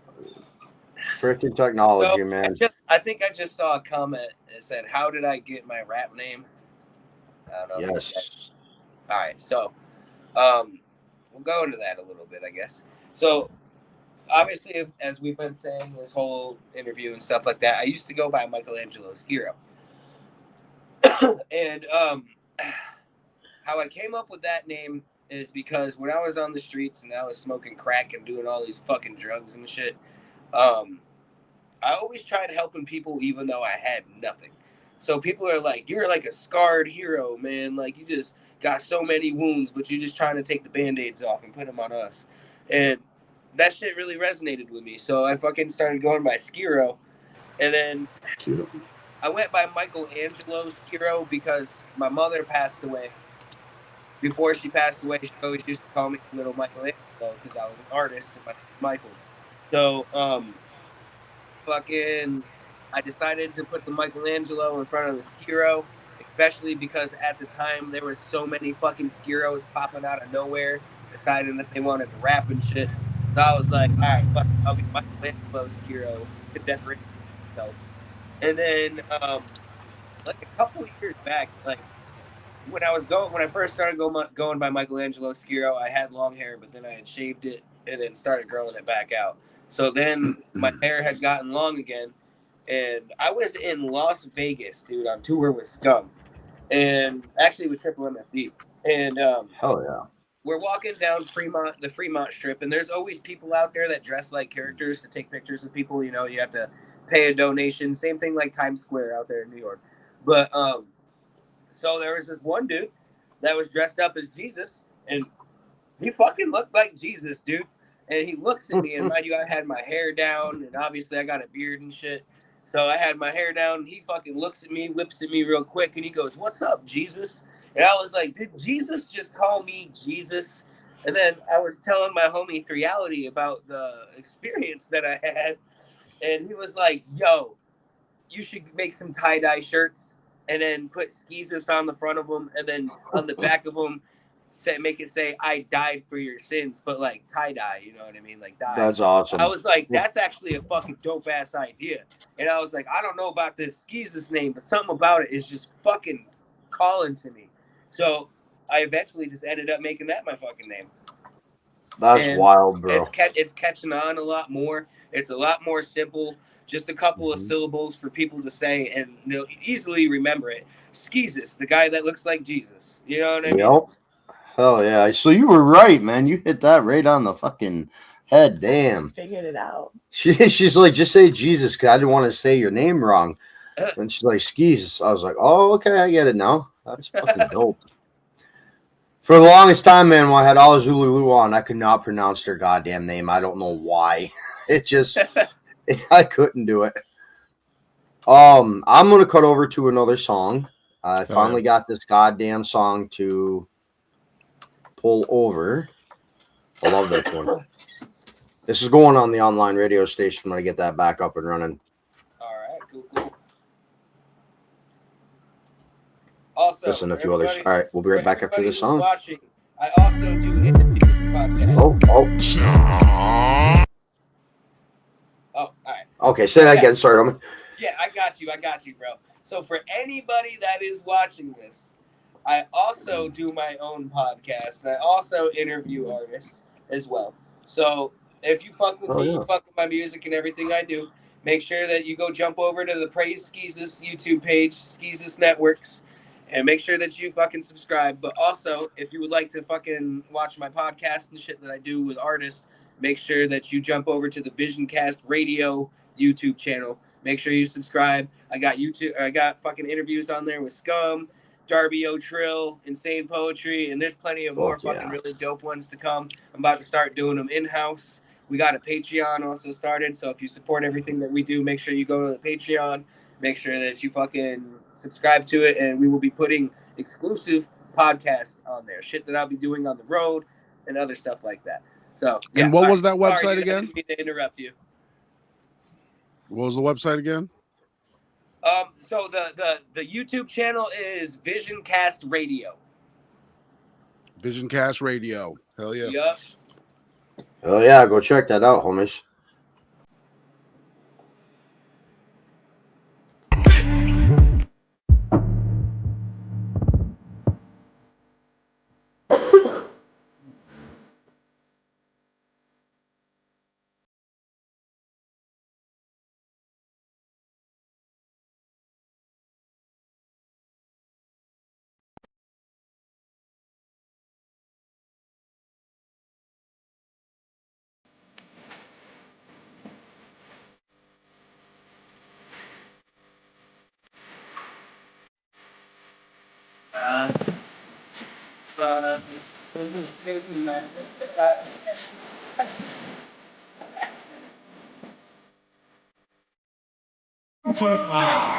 I suplexed that pussy, put it in a full Nelson for a 3 count. Then she jumped off the top rope and landed on the dick and said she need a recount. But I pile driver, and ain't no way to get her mouth wider. This ludicrous, I ain't new to this bitch. You fucking with Atlanta Southsider. That mouth fire, she gliding. Right in on the dick, vice grip, got a nigga in a leg lock. She sucked the skin off that.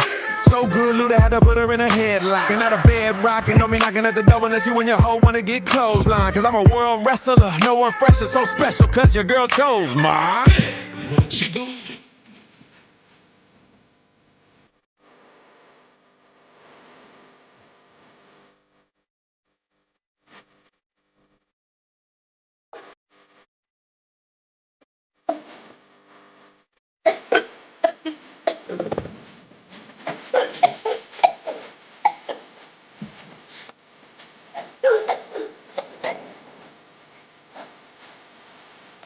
God.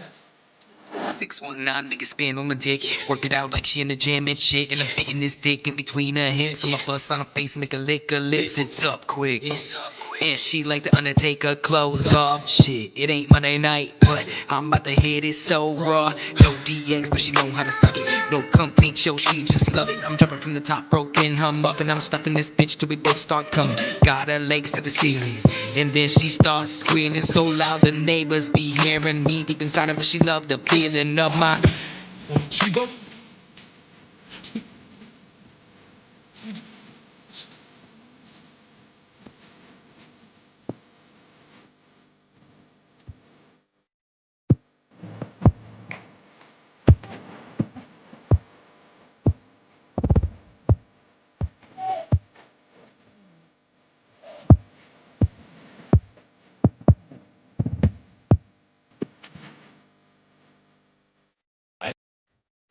Fuck yeah, bro.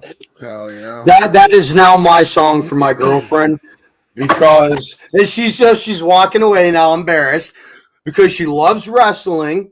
So now we got wrestling and my dick in it.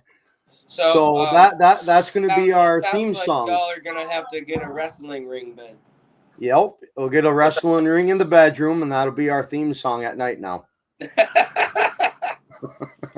She's over there getting was that an exclusive from Ludacris? No, so I just remixed the track. I found the beat, whatever. Okay. But so the original song does not have Luda in it, but there is a remix that exists that has Ludacris in it, but also the original artist who made the whole song. And then I took the beat, kept the hook, kept Luda's verse from his remix, and decided to make my own remix because I know I shouldn't be fucking like talking shit about other people online, but that other dude who's in that song, bro, the only good part he did in that song was the hook. The rest of it was straight boo-boo. And so I was like, I can't even believe Luda would do a track with this guy.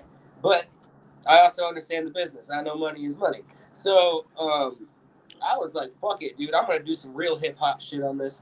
That motherfucker was talking about wrestling shit. So I was like, you know what? Bet I'm going to fucking do some wrestling bars too because I grew up watching wrestling, bro. And then I had to start off that shit with the 619 shit because Rey Mysterio has always been my fucking favorite wrestler. Rey Mysterio is his favorite wrestler, babe. She caught that right away, the 619, when you said that. Yep.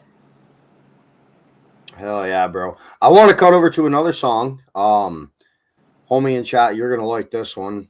Video file. I gotta play this one. I just saw this. I didn't catch this song. Yeah. We're playing this and we're gonna talk about it when we come back.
This shit's fire. I appreciate it. So like that was actually inspired by, I don't know exactly what the fucking mixtape was called, but there's this mixtape that Suicide Boys did. And they did the whole entire shit with their voices high pitched. And I was like, all right, that's cool. And then there was this, I'm a huge Mac Miller fan. I'm gonna say that right now. I Fuck yeah. King of freestyle. So Delusional Thomas? I was yeah, exactly. I was going down the wormhole. I found Delusional Thomas, and then he had the high pitched voice too. And I was like, bro, I have to fucking do something with that high pitched voice effect. And I did this EP where like 3 songs of it are with the high pitched vocal effects, and then like the rest of it is normal. But I just wanted to try it out, see how it went, and see how it sounded when I made songs with it. And then there was that song. I did not produce that beat. That was a beat I just randomly found. And then I was recording over it, and then I did that high pitched shit. And then I was like, yo, Scum would sound super dope on this, like with the high pitched with his deep ass voice. Then with his deep ass voice, yeah. So yo, I really enjoyed that, brother. That shit was really dope. I think they're called like the Yin Yang tapes or something. They're like seasonal, the Suicide Boys ones, right? Yeah. Like they yeah. But that's dope. How did you link up with Scum? Is that just from like being a road warrior or like? Yeah, so like I actually talked about it earlier in the interview. I don't know if you were in it or not, but I did the 4-5 tour with Liquid Assassin and Scum and KW. And that tour was super fucking dope, and that's pretty much how I linked up with Scum. Funny story, you want to hear about our first interaction together? Hell yeah. So we did the show, right? Show went cool, and he had bought me like a couple of shots and shit, and I was already fucking turned up, and so I was ready. I was ready to act stupid, especially because I was young as fuck, and yeah, I don't know. Yeah, I know, Gloom, you know about native shit, but yeah, we get wild when we're on alcohol. Oh yeah. And so yeah, it's pretty much wilding out the whole fucking night, and then we go to Denny's, and I order a bunch of fucking food, and then I look at Scum, and I'm like, yeah, I'm dining and dashing, and I just fucking ditch him in the fucking Denny's. Bro, he comes out and he's flipping shit. Fucking, he's like, you're a fucking asshole, blah, blah, blah. I paid for your meal. Don't fucking talk to me for the rest of the night type shit. Damn. Yeah. That's, I mean, yo, that was dope of him though to pick it up. I've been like, I've never met that guy in my life. That's dope. So great. was like for me, like I grew up real young listening to like the underground horrorcore stuff. So, you know, like I've been listening to Scum since like he was still in like Four Horsemen with Resurrector, Satanic, and Preacher X. But so to me, like if I would have been, it's got to be a huge compliment to have somebody who has the notoriety and reputation of Scum back you up. Like that's got to be great, right? Yeah, I mean, like he backs me, you know, and he's like a really good homie, and he would give me the shirt off of his back type shit. Like I'm like, the way I feel, like I'm like his unwanted little brother or like abomination that he created that he just don't fucking want, but still has me around for some fucking reason. But he always treats me with love, dude. And that's all I've ever asked for from people. And he gives it to me. And like I said, from the first experience that we had, he could have been like, yeah, I don't know that guy. He could have fucking kicked me off of the tour, told me not to come to any more shows, bro. Well, like, Denny's is expensive, brother. So depending on how much you dined and dashed, that dude probably lost like $100. I think it was like $30, but yeah, it wasn't horrible. But the dude has always showed me love. I've obviously made a lot of mistakes, and he's a really dope ass bro. Like he's basically taken me under his wing and showed me how shit goes and how to act and how to be, especially within the business part of it, because sometimes, unfortunately, you gotta kiss a little bit of fucking ass and brown nose a little bit. Now, you don't have to fucking like sell out your beliefs or any of that shit, but you just gotta, you know, treat people, you know, a little bit more kinder than you might actually treat people. So, you know, I learned that I was arrogant, and especially when I was super young, that I had a lot to fucking learn. And so I don't know how it happened, but he ended up being there, ended up teaching me a bunch of shit. And now I'm pretty much starting my own shit, you know, and, you know, he pretty much inspired a lot of that, dude. And, yeah, so I would say it's more than just like a homage thing that you were talking about, you know, like, yeah, he gives me props and shit like that, but he also doesn't, you know what I mean? Like, I'm not on LSP shit all the time. I'm not on Scum's post all the time, but he's also cool enough to show love every time I do something. Well, that's what I mean though. Like, even if it's not like the pen to paper, ink on contract, like just the fact that like he gives you the nod, like that shit's dope, brother. You know what I mean? Like, yeah, for sure. I mean, I know that I still have a lot more work and a lot more trust to earn from him. But you know, it's I'm willing to be a part of the journey type shit. So, and the way that I see it is like with me starting my company now and shit like that is like, have you guys ever heard of like a sister company? Like for instance, because you guys don't got Tim Hortons like we do. You guys got Dunkin' Donuts. So like, you know how like Dunkin' Donuts would be like, we're out of this shit. But if you go around the corner to the sister store type shit, you know what I mean? I want that to kind of be like my company, the LSP type shit. That'd like, be sick, bro. We ain't got that, but if you go around the corner type shit, and we'll do the same type of shit. Like, oh, well, we ain't got that, but LSP, they got that shit. Go talk to them, you know? Hell yeah, bro. Actually, I think Snickers has definitely got some Tim Hortons up here. He's up north. Oh, yeah. They removed him around here in Central. You know, like Syracuse, Utica. They used to be around, but not anymore. So when you are going into like creating a project, you know, it's always interesting to me to find these things out. Like, do you go in with like an idea of what you're trying to do, or like do you have like an idea you're trying to chase something? Are you more of a like an album is kind of more of a mixtape, or are you like a conceptual album type individual? All the above. Everything. I love it. What's your favorite way to go into stuff? Like, do you prefer to actually sit down and like storyboard your stuff, or is it just like you're like what you're feeling in the moment? Well, it used to be what I'm feeling in the moment, but now as of lately, I've been trying to give people that authenticity that they look for. So I've really been like looking into myself and, you know, bringing that out and trying to get everybody to know who I am as a person. Mm-hmm. So, because that really is what makes people gravitate towards you.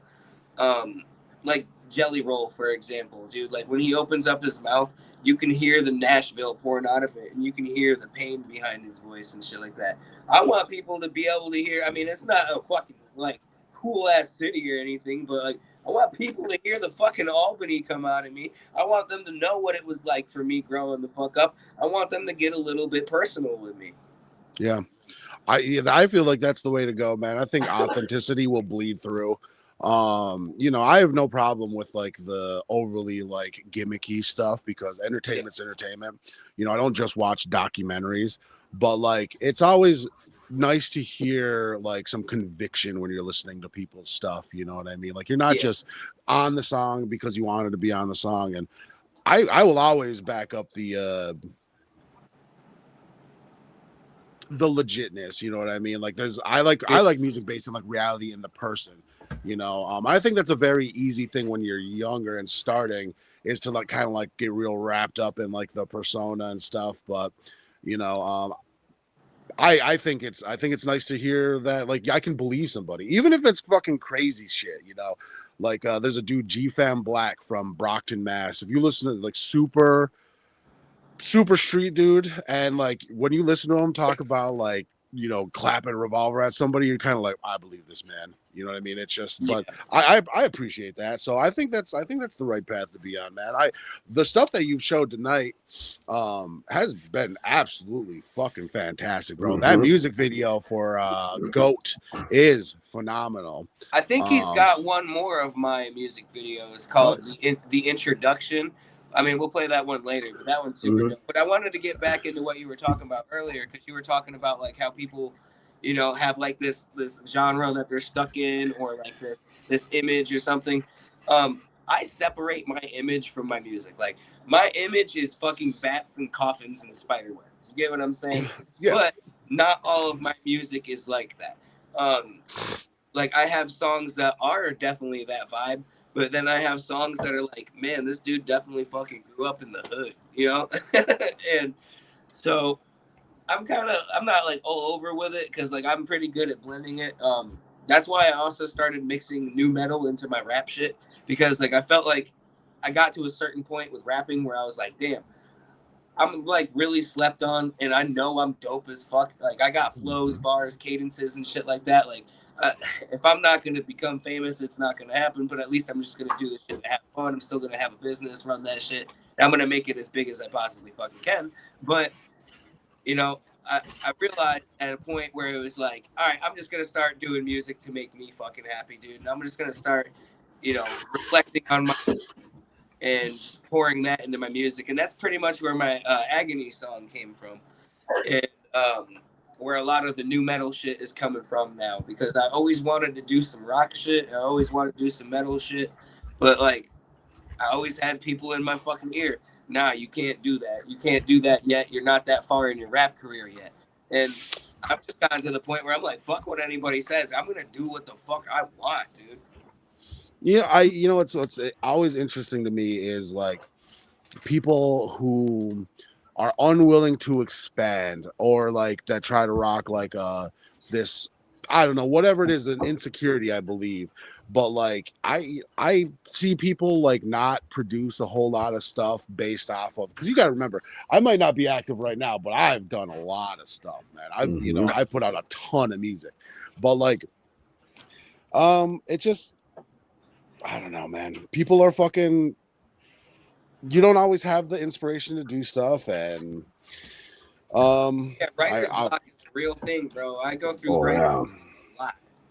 Yeah, for sure. How do you get out of it? Word what I already said. Like how do you get through your writer's block? Like, what's your how to, like, when you sitting down and you have the fire beat, the best beat, you know what I mean, and you're like, oh, this is so good, and then you get to, like, because I've been there and it's like, this is so good, I can't wait, this is gonna be the #1 hit of the summer, and then you get to start writing and you're like, I don't like that at all. I don't like that at all. What I personally do, I mean, this might not work for you, but what I personally do, I sleep on it. I start pondering in my head. Most of the time, like, there'll be nights where like my wife is already sleeping and like I'll just like turn my phone on like a low volume, but I'll be playing the beat on repeat. And as I'm like falling asleep, bro, I'll come up with like a fire ass hook, and I'm like, I'll wake up like immediately and be like, writing that shit down right now, and then fucking I'll write it down, and then fucking like, that's just how shit happens sometimes. Like, or like I'll just leave it there, come back to it the next day, you know, and then finally some shit will hit me, and I'll be like, all right, this will work. That's fantastic. Because a lot of people just, when they can't get that, because I think discipline goes a long way. You know what I mean? To like get through things, because like inspiration is nice, but inspiration is, you know, it's finicky. But like my thing is always work through it. You got to remember not to burn yourself out. That's the type of shit that makes motherfuckers get frustrated and quit. Yep. It's also when it feels like work. You know what I mean? Like I know I inhibit a totally different mind state in the way that I look at, you know, my contributions to like art and stuff. Is just dude, I'm fucking stoned, my bad. It's just I like there to be realism, but it's like you got to get through it. Sometimes you're not always going to be like in the mode. Sometimes you're depressed, and I think you should utilize your feelings. But like I'll get to the point now where if I'm feeling stuck on something, bro, I've made a song about jumping on a trampoline, and it's the best trampoline rap song of all time. Fucking prove me wrong, but like, you know what I'm saying? Like I'll do that to get through it, because I feel like people get too like inside of themselves to be like portray a certain image or a style of music, and I think that has to do with the insecurities. It's all coming back, you know what I mean? And like me, I think like you should just produce what you want to produce. You know what I mean? Yeah. I don't think that like if you want to make a project that is one way or has a vibe, that's fine. But like I have so many friends that have like crippled themselves from fucking releasing anything because it's like, well, I need to have a follow-up. It's like, yo, put out the one song first, you know what I mean? And like, you know, I get it, you can't let everything out, but at the same time, like, you have to, I believe that like it's like anything else. If you practice and you do it, you're gonna be able to break out the ring rust, right? So Scum makes fun of me for this all the time, but I actually have a song where it's very mainstream sounding and shit like that. And I did that on purpose. But back when I was Michelangelo's hero, I had made this song because at that point in my career, I really didn't have a direction. I didn't have any direction. So I was just making music to make music, basically, and seeing whatever would pop off. So I made basically a fucking radio hit. And it didn't blow up or nothing. Like it got a good amount of views, but it didn't blow up. But I remember showing him the song while we were on tour, and he was like, "This is the most corniest radio ready shit I have ever fucking heard in my entire life." He's like, "But I see you, get the bag." And then after that, I was like, "Damn, where the fuck is my integrity at, bro?" I mean, you know, it's it's funny because like you think about the underground, you and me will think more probably, or all three of us, we're all here, we'll think more about like the underground horrorcore thing. But like there's gotta be, and there's a lot of people in this stratosphere, but there's gotta be just as many people who are underground artists, and they don't get considered that because of the sonically it sounds pretty. You know what I mean? They're using major keys and shit. And it's like that's an underground dude just as much as everybody. I do think it is interesting to like, what is, before I go on to this, because I don't want to accidentally take a pot shot, like what is your, through the music that you make based off of like the darker content and whatnot, and like it's kind of abrasive, like obviously you wouldn't just think that you're trying to stick to like the horrorcore fan base, you know? Like, no, I'm definitely not. But the thing is everybody has their own fan base. Like even though LSP has Juggalos as fans, they have their own fan base. There's people out there that only listen to LSP. Yes, sir.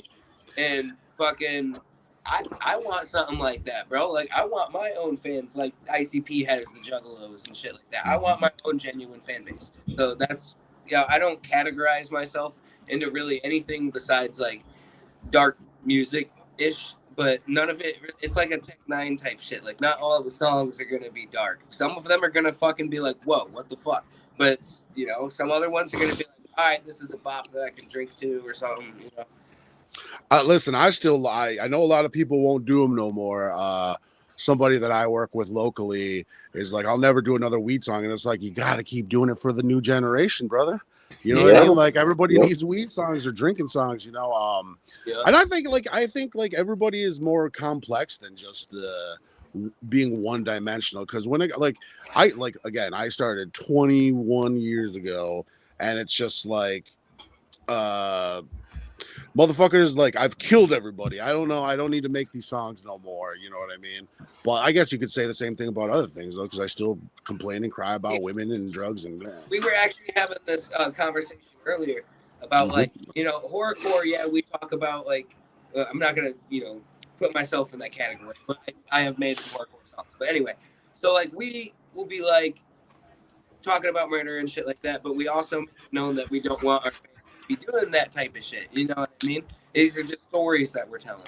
That's where I was like getting off on that dude that you showed me earlier, because like, yeah, I get like being in the hood and shit like that, but the music industry has pushed being reckless so much that it's like, and I don't like that. Like, and it was like the BT Awards, I think it was, with Busta Rhymes. He stood up and he was through like, a chair. Yeah, and he was like, y'all motherfuckers are the ones that's ruining the youth. It's all this fucking music that people put out, and I totally fucking agree with him. Yeah. But so with at the same time, we're old school though. You know what I mean? Would you so with that energy that kind of comes with the territory of like the rapping, other than I guess like conscientious backpack rap, although they get snarky, but like, you know, like have you ever had like what's the most memorable like issue conflict that you've had because of music beef that I don't know if it's ever gotten to like violence, but and we can remain nameless, you know what I mean? But like, I haven't really had any beefs that resorted to violence, because a lot of people know me, know what the fuck I come from. A lot of people know my family, distant from them, and most of my family is dangerous ass motherfuckers. So I don't really get tested too much like that, and especially because I carry myself differently and shit. So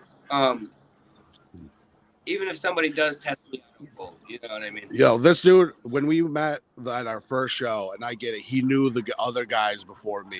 You know what I mean? Because like I'm an enigma, but you know, ultimately, like I remember coming in and like I always try to have a good attitude. I'm gonna shake everybody's hand at the venue. I'm the same way. You know, shake everybody's hand. But I remember, you know, like it's not like clickiness, but like I was like, damn, I was like, this guy who my boys have talked up real high. I was like, treat me like a jobber because I'm trying to plug this fucking microphone in, the wireless thing. And then we played the show the next night, and I was like, man, I don't think that guy really likes me, but I'm gonna do my thing.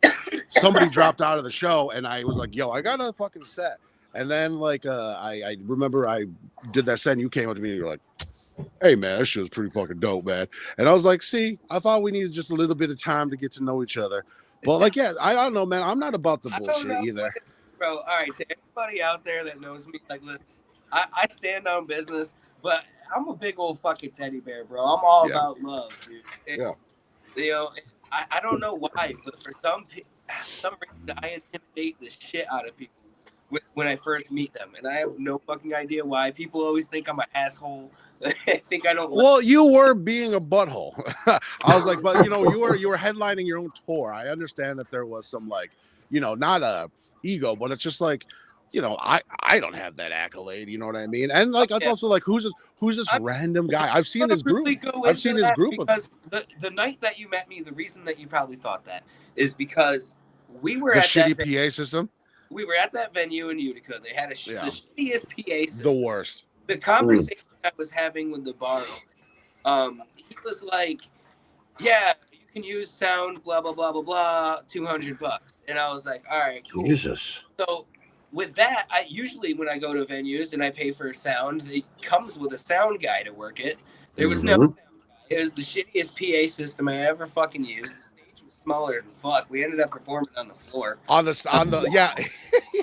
What the fuck? And then this dude calls me and he's like, "Yeah, you can leave the $200 at the bartender." I was like, "What?" I was like, "You're not getting that. That dude fucking hates me. He wants me fucking dead." He's like, every time he comes, because I think fucking Dr. X works there now. Fucking, and Dr. X told me, he was like, "Yo, that dude said if I ever know where you are, let him know, blah, blah." I was like, "Tell him, pull up, bro." That's wild. Yo, speaking of the guy, you know what I mean? I know that you had again, I don't know where you're at with people, so I will do my thing to, like, you know, not step on anybody's toes.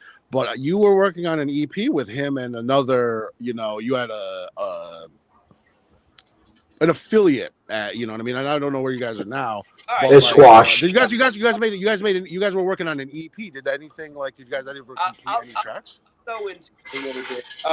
So with Dr. X, he just kind of, like, I'm not going to go into too much details about, like, his personal life or anything like that, but he had, like, a lot of shit just, like, unfortunately happened to him, like, back to back to back to back to back. And fucking it got to the point where it was like, we're, you know, sending him all these songs and they're not getting done. So we were like, all right, well, we're not going to, you know, unfortunately we're going to, because it was supposed to be a rap group, which the rap group now, which is Diablo's Dos. So he was originally supposed to be in it, and then, you know, nothing ever got done. So, and I understand because of his life situation, I hold no hard feelings against him. But at the point, I was just like, all right, well, I want to start doing this shit, getting this shit out there. So we got to start doing something. So me and at the time, Bonus, when me and Bonus were cool, fucking, he was also a part of the rap group. So we were trying to, like, find a third person. And then something ended up happening with me and Bo where he lent me $100.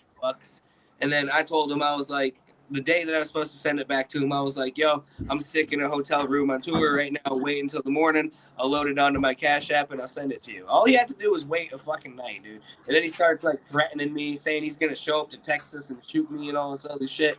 And messaging my wife and all this shit.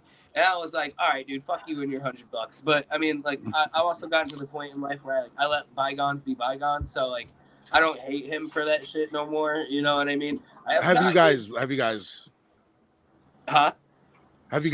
made, like, made up?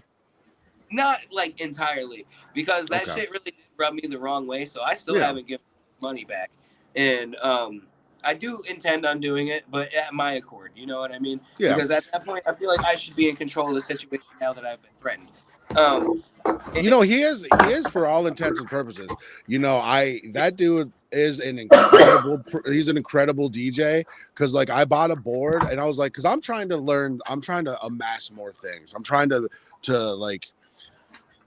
You got to play a position, you know what I mean? And I like equipment, right. And I think that, like, when you look at, like, the real shows, and you know what I'm talking about, you look at the real shows and there's in-ear monitors and, like, you know, you can trigger things and all this, that. And I'm trying to learn all that stuff. And, like, dude is great at that.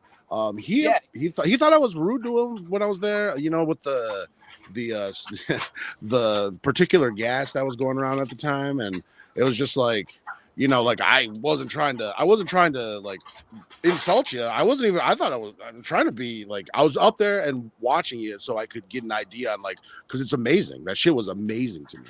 And like I tried to send him an email to be like, hey man, like I don't know if we got off on the wrong foot. Like I did not mean that. Like I was just up in your space because I thought what you were doing was incredible, you know.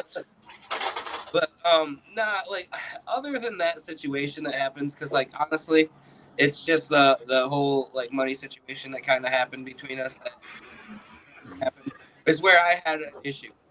And yeah, it's happened more than once. He's let me borrow money before and he threatened me, paid him back, and he was like, oh buddy, cool, and shit. And then lo and behold, it happened again. So it really fucking pissed me off. But I don't need to sit here and talk shit about anybody. no. It was just something that like little inside baseball. He's an incredible DJ. He's got some bars, bro, and like go check his music out and shit. I'm not gonna fucking sit here and like bad mouth the fucking dude. I'm just talking about our experience and it's all honest. Yeah. But he that dude loves. He just one more thing on the DJ. Dude loves the explosion. Or he ruined my set a couple of times on tour with the whole. He fucking loves doing that shit in the middle of people's sets. Fucks me up. My wife looked at him one time and was like, "Don't do that." Well, so that was the other part of it was like, I have taken myself completely out of like, other than making the music, the ego thing, because we all have one, right? But like, I remember the start of There Was an Issue. She, you guys had previously known Dr. X from tour. And then like, me and Red came, and then it was just like, she had made a comment about like, you're better off by yourself. Didn't affect me. You know what I mean? Yeah. But it's just like, but that's what it is. You know what I mean? Like there's so much music and content to me that it's like, I don't get upset. In the rap group, like she hadn't heard you. No. Because there was somebody else in the group beside you when she heard them. So. Yeah, my replacement, and then I replaced him. but no, like I don't take offense to that because like there's just too much, like just because, and also like I'll keep it real. Like if I don't dig something, like it's not because like I'm being a hater. It's just like it doesn't appeal to me.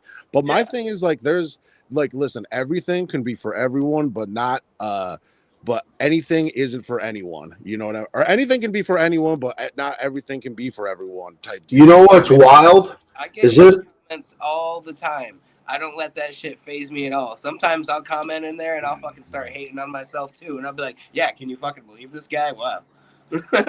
This guy here, Gloom, for 10 years, he thought I hated him. Oh, Gloom? Yeah. Yeah. He had no idea that he got me out of a slump in major depression. And I will never forget it. Yo, that's when I like, because success is different to different people, and I don't think there's a if you want to go out and get the bag through your creativity, that's it's respectable, you know what I mean? But like my thing was always like I make a lot of like introspective stuff on my own, and stuff out of the Flesroy Leak shit is more introspective. It's about real life, more horror of like you see your sister overdose, and it's like that's scarier than being guys in masks, but.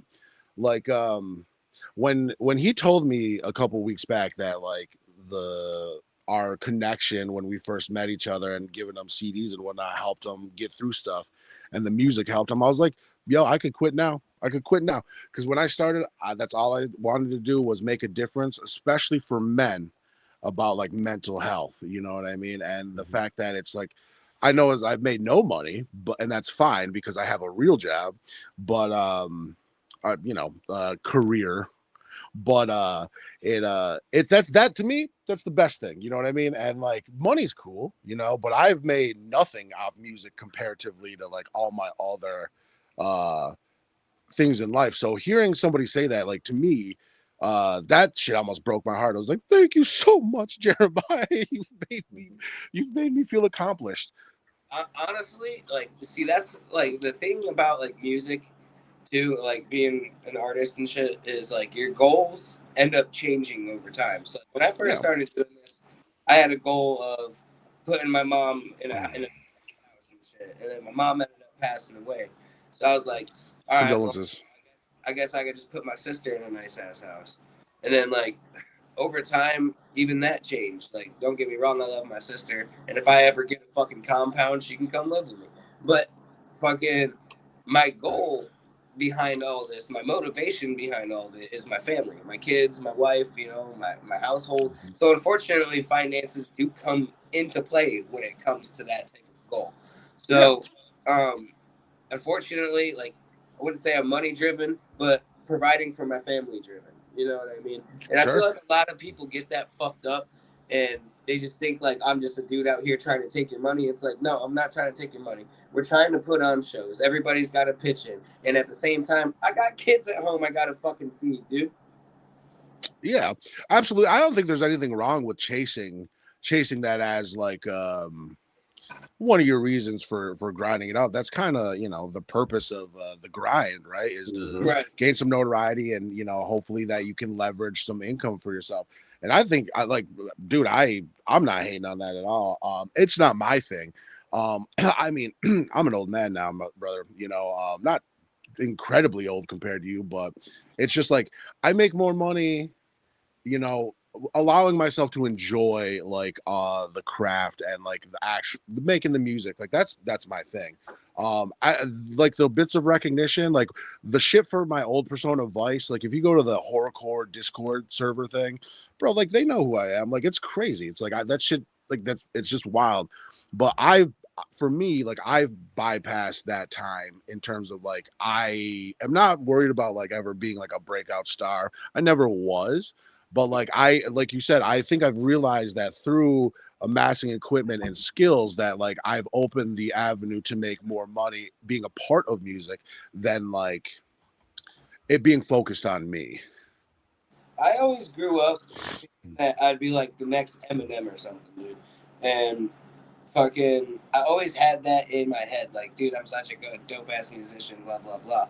And then, like, as time went on and I started, like, learning shit and whatnot, I realized, like, I had a super huge fucking ego, and that I needed to calm that shit the fuck down and be more realistic with my goals and dreams. So, like, dude, I know I'm not gonna get no fucking Lamborghini and a mansion, but it would be You nice. never know. Fucking Never know. house and at least like a G-Wagon or at least a fucking cruisable vehicle, you know? Yeah. Oh, yeah. Well, I mean, like, bro, you got nothing but time, and like, if that's like what you're gonna grind out and do, like, it's everything is possible. Like, I'm not diminishing any of that aspect. It's just not the way. Like for me, like if anything comes of it, that's great.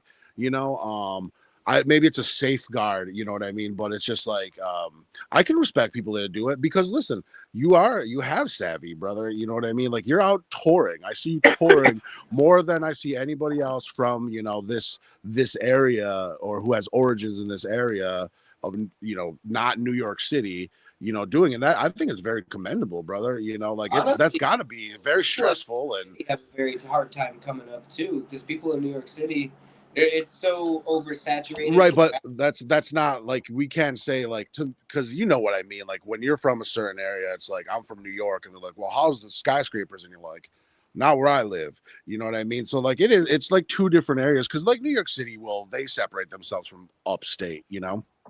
Yeah, I get it. Well, I consider Albany to be very similar to like Cleveland. There are tall buildings, there are skyscrapers in Albany, but there's not many, you know, not like New York City. Yeah. No. There's like 5. Yeah, listen, you know, because it's the same thing in Syracuse where I've spent a majority of my time. It's like, I mean, it is urban, you know what I mean? Like it's a known city. You could hear about it in other people's raps, but like it's not the same. So I wonder, like, you know, I'm very interested in like the personal growth aspect because to me that's almost as intriguing as the music. So, you know, obviously, you know, censor names to protect the innocent, but like what happened in life that made you sit down and like I need to make some changes, otherwise this is not going to work out for me? Like not about that's just music, but like what was your catalyst to Honestly, trying to be a better person? honestly, the depression that comes with wanting to be seen so bad, that's a part of it. Especially when it's not happening. You know what I mean? Yeah.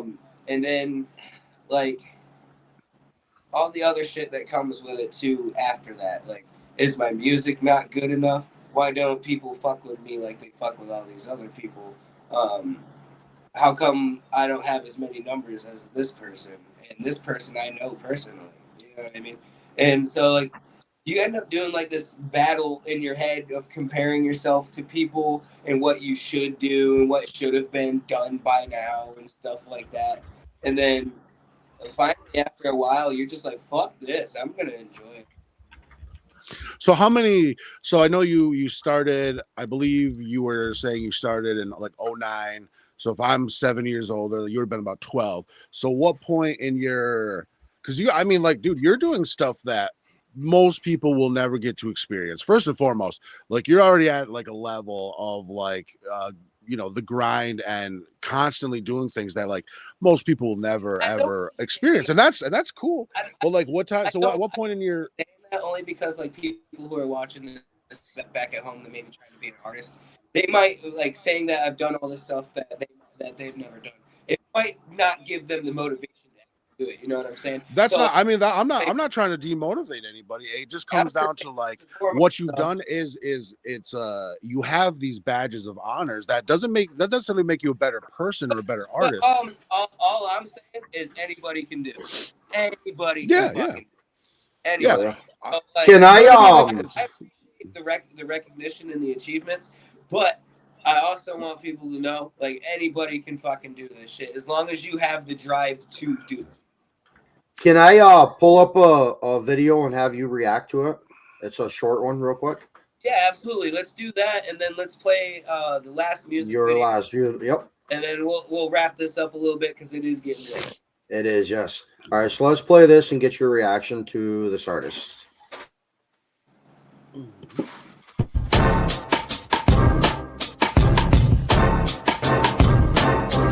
I'ma say it like this, I'm in. So in the brain, a Zulu warrior, I'm so strong, I eat your fucking chains. Ready for the war of Vikings that won't do a thing. I am a spark, vicious, bloody mass, and feeling pain. Leonidas, that's my pops, I kick you in the pit. 100 yards, I hit you with my spirit and Hawkeye shit. Yo, I'm not a fast rapper, but I'm strange, I'm climbing to the pinnacle. You better get to know my name. I'm like a shark, I'm eating all of the wheat. And there's so many that it can take me a week.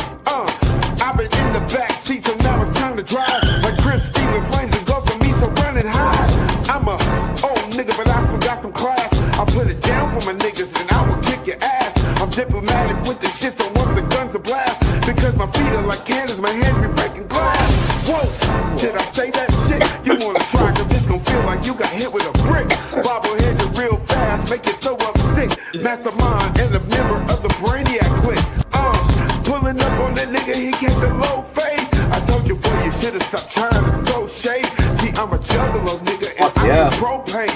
Body parts all around like a puzzle, man. Weirdo in the track, and yes, I'm going in. Protect the squad like Kentucky until the fucking end. And if you piss a nigga off, you will end up deceased. A lot of things that you don't know about me, you're dead wrong. You're dead wrong. Oh, yeah. That was actually pretty fucking dope. I like the undergroundness to it, the boom bap vibe. That's pretty dope. Yeah, the Biggie beat was fire. I appreciate that. The only thing I would say is like the engineering could use a little bit of work, but that could also be because I'm hearing it through the phone. So I don't. Yeah, it makes it hard. Same with the video because I know streaming shit definitely ruins the quality. Mm-hmm. But I would say in the content, find some fucking really dope ass angles to work with, some really dope ass like scenic spots, and I think that you would have a lot more fucking like clout growing, shit like that. You are super talented, bro. You got it. Fucking, you got the it factor. I think that just you need better quality. That's all. That's the homie that's been in chat the whole time, the real Bishop. Hell yeah. Yeah. Yeah. That super dope shit, man. Yeah, it's very cool.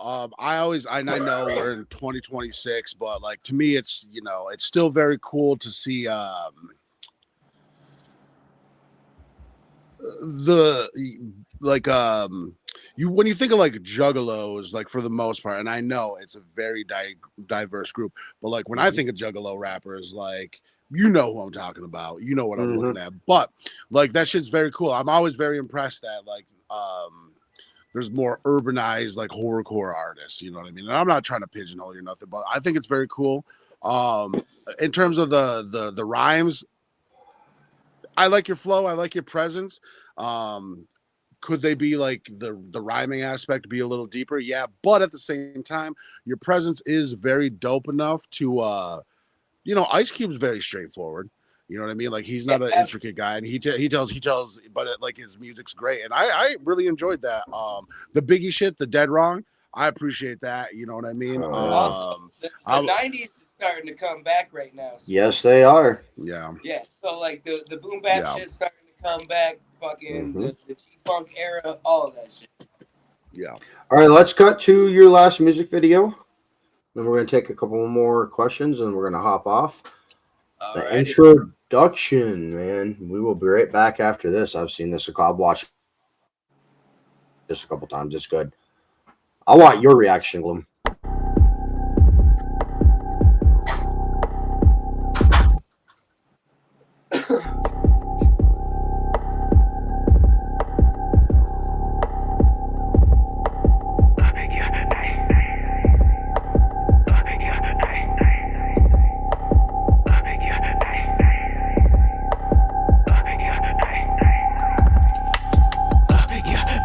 I'm on that shit that you can't handle.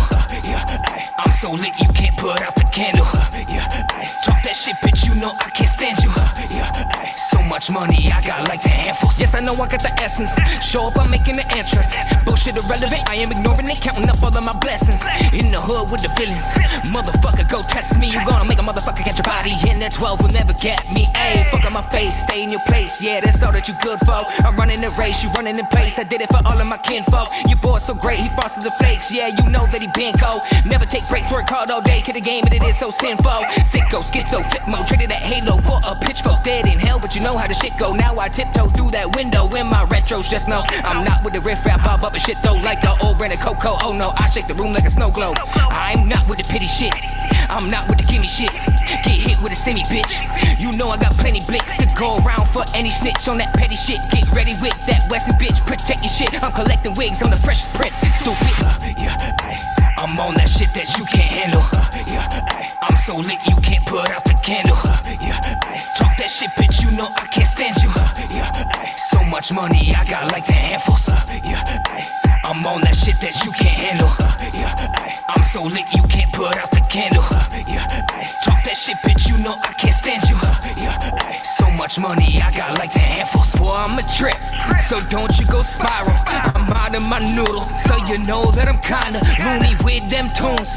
Coyotes go wild for what they can't have, and that's all that I am. Ayy, get off the iron, stop crying. That dog food got you with your hand out. I'm not supplying, I don't have the time to help you with that bullshit you buying. Hoes in my DM, they be sliding. Get it so wet, I'ma dive in the dining. Smoking on the diamonds, my plug my jeweler, so you know that he get me the finest. You psychedelic, see truth with it minute. Bunch of bandits in suits, now tell me. Now I got the money, I bet they respect me. When I'm iced out like my name Wayne Gretzky. Ain't a killer, don't tempt me. I'ma let the clip go till it goes empty. All my shit fire, no it's not friendly. When the duty calls, I'm feeding on a frenzy. Hey, I'm on that shit that you can't handle.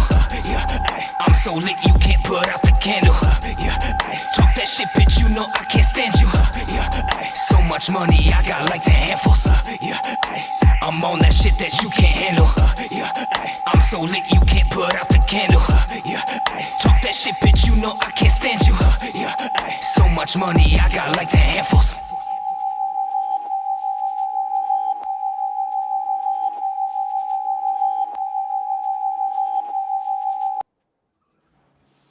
Fucking fire like everything else tonight. You know, it's you invited one of the dopest. you know what I mean, who's out here he puts out a quality product, Mike clearly cares about what he's releasing, and like I appreciate that. The visuals are top notch, the songs mix well, that beat's great, you killed the raps, you know what I mean, like, and that's it's hard not to get a little discouraged when it's just like that's it, you know what I mean, like I don't think there's anything that you could add to the mix or the formula or the recipe. It's already there. It's just it's just playing the numbers game, and that's the hardest part. But there's nothing that to add onto what you're already doing. Keep grinding and doing your thing, Scaro, because Skeezus. I think that what you're doing is very cool, man. Truthfully, like that's shit's top notch. It's just hard to make everybody notice and appreciate it. But like, I don't think there's much that you gotta adjust other than like you're waiting for that one, and it's probably gonna be the song that you fucking can't stand. It's gonna be the one that's gonna push you to the next level. But I got nothing but faith in you, baby boy. You know what I mean? Like that shit's dope. Thank you. I appreciate that, man. And yeah, like I said earlier, like at that time in my career, it was discouraging because I really did feel like my music was all the way there. My music videos were all the way there. But it was like the most I got out of that video that you just seen was like at 2 years later or 3 years later. I don't honestly remember, but it's only fucking touching like 8,000 views. You know what I mean? And then like the rest of my songs that are on YouTube, like granted that is probably my best one on there, but like I'm topping it like 1,000, bro. You know what I'm saying? And I know that could be, and this is where I'm, it wasn't ever because I'm all about pushing people to do the thing. On our interview, it's like, stop worrying about getting the best mic or worrying about getting this stuff. Like, you have more than time to upgrade your stuff, but just start like working on it. You know what I mean? Don't be discouraged and think you have to have perfect stuff. But like, I wouldn't be discouraged by that. Having 1,000, what do they call that? Individual views on stuff, bro. That's fucking great, brother. If I was there, I'd be patting you on the back and giving you a hug because I would be like, "That's good fucking shit right there, brother. That's great. That's fantastic." And like you said, if you're not buying bots and plays and adverts shit like that, bro, that is an accomplishment. It might not fill your pockets, but yeah, I mean, that's super great, man. Like I think you got it down, brother. I think it's just one of those things where you're gonna keep doing your thing, and you already have the mindset and the work ethic to do what you're gonna do. And I got nothing but faith in you, bro. You're gonna keep going. If you keep going, there's no reason that you're not gonna have North-Est variation of LSP, man. And that's 100%. That's 100%. No, not faking the funk. Like you have good rhymes.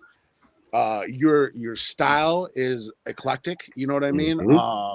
You touch all the vibes that there could be for like underground stuff, and you have a song with Ludacris, you know what I mean? And like it's just but you know what I mean? Like all that stuff is so dope. Ludacris. Well, right. But yeah, I get what you're saying. But I do got songs with people like fucking JL from Strange Music, Joey Cool from Strange Music, Blaze Your Dead Homie, Scum, Insane Poetry. So like I do got some songs with some heavy hitters, but like I kind of strayed away. Like you'll see some more collabs from them because like I got some shit tucked in the fucking vault, you know what I mean? But as of lately, I really haven't been focusing on collabing with anybody. Writing songs and fucking recording them and getting them done because like I really just want people to know me and my style and what the fuck I'm about. And I want to see what the fuck I can do without, like, depending on views from this person or this person or this person. You know what I mean? Have you felt that, like, I've done collabs with fairly big names. Probably the biggest one is, like, Vast Air. But, like, do you feel like you've gotten the rub from collabs, or do you feel like you've... And not maybe just you, but do you feel like paying for the collabs and hoping that you're gonna kind of get some crossing of the streams? The only person that's ever been worth it is people that work for LSP, honestly, because you're not gonna break your bank, and you'll probably get the same amount of views as you would from somebody that would charge you 1,000. Yeah, and they will share the collab. Yeah, and they'll fucking share it. They support you. Yes. LSP does. Hell yeah. they're all about keeping the underground alive, dude. Yes, like, they are. I fucking love that, man. And like, I did an interview with Scum not that long ago, and he said, you know, I thought a long time ago that the shit was gonna die, and then I kept saying it was gonna die, and it never did. He's like, so I think this shit's just gonna go on forever, but in different forms. I was like, I'm fucking so happy to hear that, dude. Oh yeah. All right. I got a couple interviews coming up. I wanted to shout out. I will have Baby V and Be Cool on Monday night. I will have the flyer done for that tomorrow. That's the homies. Yeah, Baby V is yeah. very cool. I forget her partner's name, but they're very cool people. Yes. That's Be Cool. Be Cool and V Child. Baby, right? yep. Baby V Child. And then next Saturday, I've got Don Joker coming on for an interview. And then tomorrow night, we're supposed to be doing a crossover with you and Draco. Bloom. Are we? Okay. All right. That's cool. Okay. I didn't know if you remembered or I was not. I wasn't quite sure what was going on with that. I knew we had spoken on it, but you know what? He just hit me up. So I know, like, Skeezus, I'm sorry. I don't think you really remembered who I was. So, but I wanted to make sure that I didn't want to take this over from you. Because this is based on you, and I am just fascinated with learning the ins and outs of people. So, like, I did not mean to step on any toes or anything by being here and participating. But like, once I saw the opportunity to have a conversation with you, I was gonna take it, you know, because I enjoyed those shows, man. I really enjoyed our, you know, the couple shows that we did together, and you know, I think you're very talented. You know, take that for what it is. You know what I mean? It means nothing, but I think you're super talented, and I think that, like, you got the fucking juice, brother. You know, and now you're just trying to figure out how to market it so that people buy the juice. You know, well, you got killing it. You're killing it, brother. Thank you, man. I appreciate it. Yeah. Oh yeah. All right. Is there any shout outs you want to do, homie, before we hop off? Yeah, man. Want to shout out my label, Revolutionary Vision, all my artists that are now working for me. The team is really about to hit the scene hard. Like, I don't think anybody understands, but like, we're doing a lot of shit this year. Like, we're doing a gathering takeover.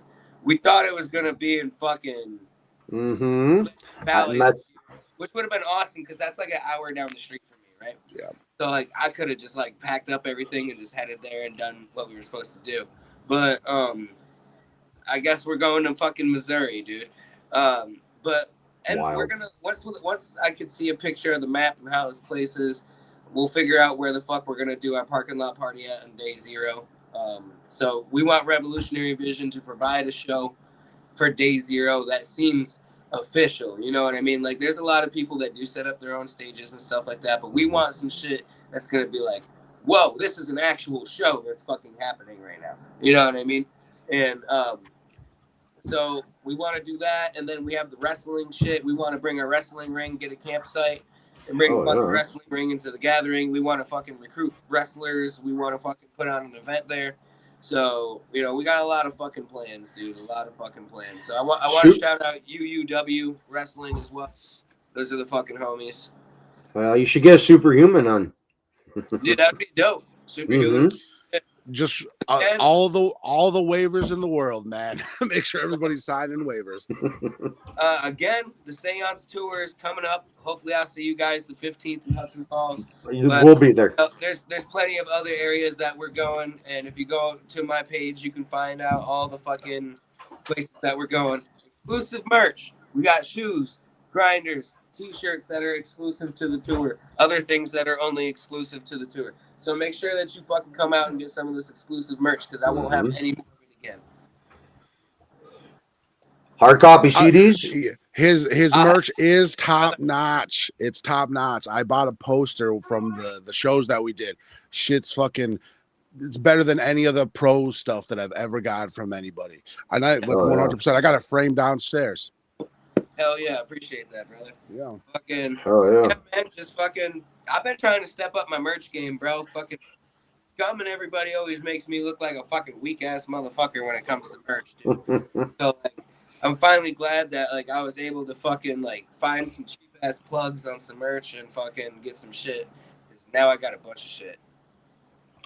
So my introduction to ICP, Jesus, to IP and Scum, the very first show was in Ohio, and where I met them, I did an interview with Scum later that night. But I rode to the liquor store with a guy, and I've seen their music online before. And I looked at the guy riding up front. I'm like, "Hey, are you performing tonight?" Because he was all dressed up like he was a musician. And he looked at me. He's like, "Son, I am the lead headliner on this show." It was freaking IP, bro. He shaved his beard. I didn't recognize him. That's crazy. Dude, there was one time, fucking, it was funny. Me and my buddy, when we opened up for that Boondock show I was talking about earlier, fucking Lex the Hex was there. And I've known Lex the Hex for a minute, so I know what he looks like without face paint. And fucking, he was just sitting outside the venue, just kicking it. Nobody fucking recognized him. Not even my hype man at the time. Wow. And then he knows who he is and shit. So, like, fucking, I'm looking for, like, the promoter of the show or whatever. So I look at Lex just sitting there. I was like, "Hey, Lex, you know where the fucking promoter is?" And my buddy looks at me like, "What the fuck? How did you know that was him?" I was like, "He's from New York, bro. We've been working together way before M&E." Hell yeah, bro. Yeah, I did an interview with him back when he was on M&E. That was a pretty good interview. And that's when I found out he was from New York, was off that interview. Yeah, I was doing graphics for him and shit before he. No shit. Yeah. Hell yeah. I think that's it. Is there anything on the interview we didn't cover? I got everything. We got 2 hours and 31 minutes of an interview. Yeah. If there ain't nothing that people don't know about me now, I think they can just hit me. Oh, yeah. So I'm just wondering one last thing. I'm wondering, what is your dream collaboration? Oh, yes. And what do you, what is your way of subsidizing your, like, because you got to invest in yourself, right? So like, are you like pimping yourself out for graphics? Like, are you offering your services to like making beats? Do you have like, are you doing any of that kind of stuff? Like, do you offer services for people to support you? Because you're very knowledgeable. So like Bishop in the chat, like if he needs some engineering, like I do graphics, but I'm very selective with it just because I have my own shit going on. Same thing with the beats. Like what I'll do is like I'll make beats and put them in a folder, and those are like my selling beats. You know what I mean? And then like if somebody's interested in beats, I'll just email them the shits. Fucking, hell yeah, cool. Yeah, so fucking hit me up if you fucking need some shit. What? I feel like that was a 2-parter, bro. What were you saying in the beginning of that? So what is your like dream collaboration? Like who do you want to work with? And then like what is your, like, do you have a concept, or is that going to be like a feel in the moment? Do you have a style of beat? You know what I mean? Like what is it? I'm not trying to steal from you, but I just want to know, because it's interesting to know like what is a thoughts on a concept per se, but like Trippy Red, dude. I said it in the last interview I did with Wiggles, man. Trippy Red, and a lot of people in the Juggalo community, in the underground and shit like that, probably like, what the fuck, Trippy Red? But nah, I actually really fuck with bro, dude. He's like a really dope ass artist. Like out of all the new age people that exist, I like his shit, and I don't know why, but I do. And I feel like out of all the dream collabs I could have, like sure, Eminem, sure, fucking, you know, somebody really dope. Why the fuck not Trippy Red though? Like, you know what I mean? Like, he's fucking super dope, dude. I feel like being in the studio with him would be a whole fucking vibe. I've learned from experiences with other artists that they've had with him that he's not a fucking asshole. So that's cool. He seems cool, you know, like he seems way cooler than like some of the people that like could be associated with him, like in terms of dealing with them. Like mine, I would go for like a. He has an ego, but he's not a dick. You know what I mean? Well, I think when you get to an elite level, I think like you're allowed to have a little bit of an ego, because it's like, well, I'm doing this, like, and it's like this shouldn't be a discouragement, because it's just like it goes for any job. But like when you make it something your job and like you're successful, it's hard not to be like, well, I'm actually doing this thing. Mine, before we step out of here, I would love to do a collab with Sadistic and Weird Science. I saw them on tour. Weird Science is the drummer from Coheed and Cambria, also a New Yorker. He's from Kingston, but that's for me. But Mike, I appreciate being here and being able to pick your brain on some stuff. I think that you're a very talented dude and you deserve every piece of respect and success that you attain. And I can't wait to see you finally blow up off of this, man, because you got the stuff, brother. So. Thank you, man. I appreciate that. I'm gonna leave on this note. I'm gonna play Nevik's brand new music video, and then we will cut the interview. Shout out to Nevik, man. He's been supporting me, even though I noticed he's starting to blow up. Man, congrats. He's got his music playing on local radio stations and stuff now. Hell yeah. So this is Nevik's new music video called Dead.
Any notes on that before we hop off?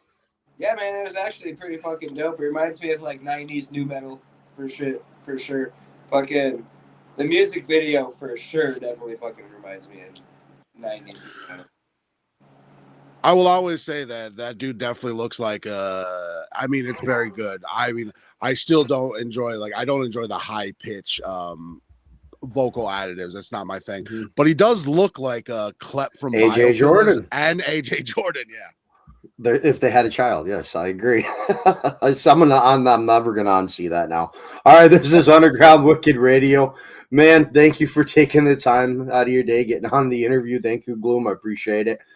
You guys have a good weekend, man. Thank you. Happy Easter. Happy Easter, yes. Yeah. Everyone have a good weekend. Hell yeah. Whoop, whoop. Jeremiah, hit me up. Whoop. I will. Whoop, whoop. Whoop, whoop.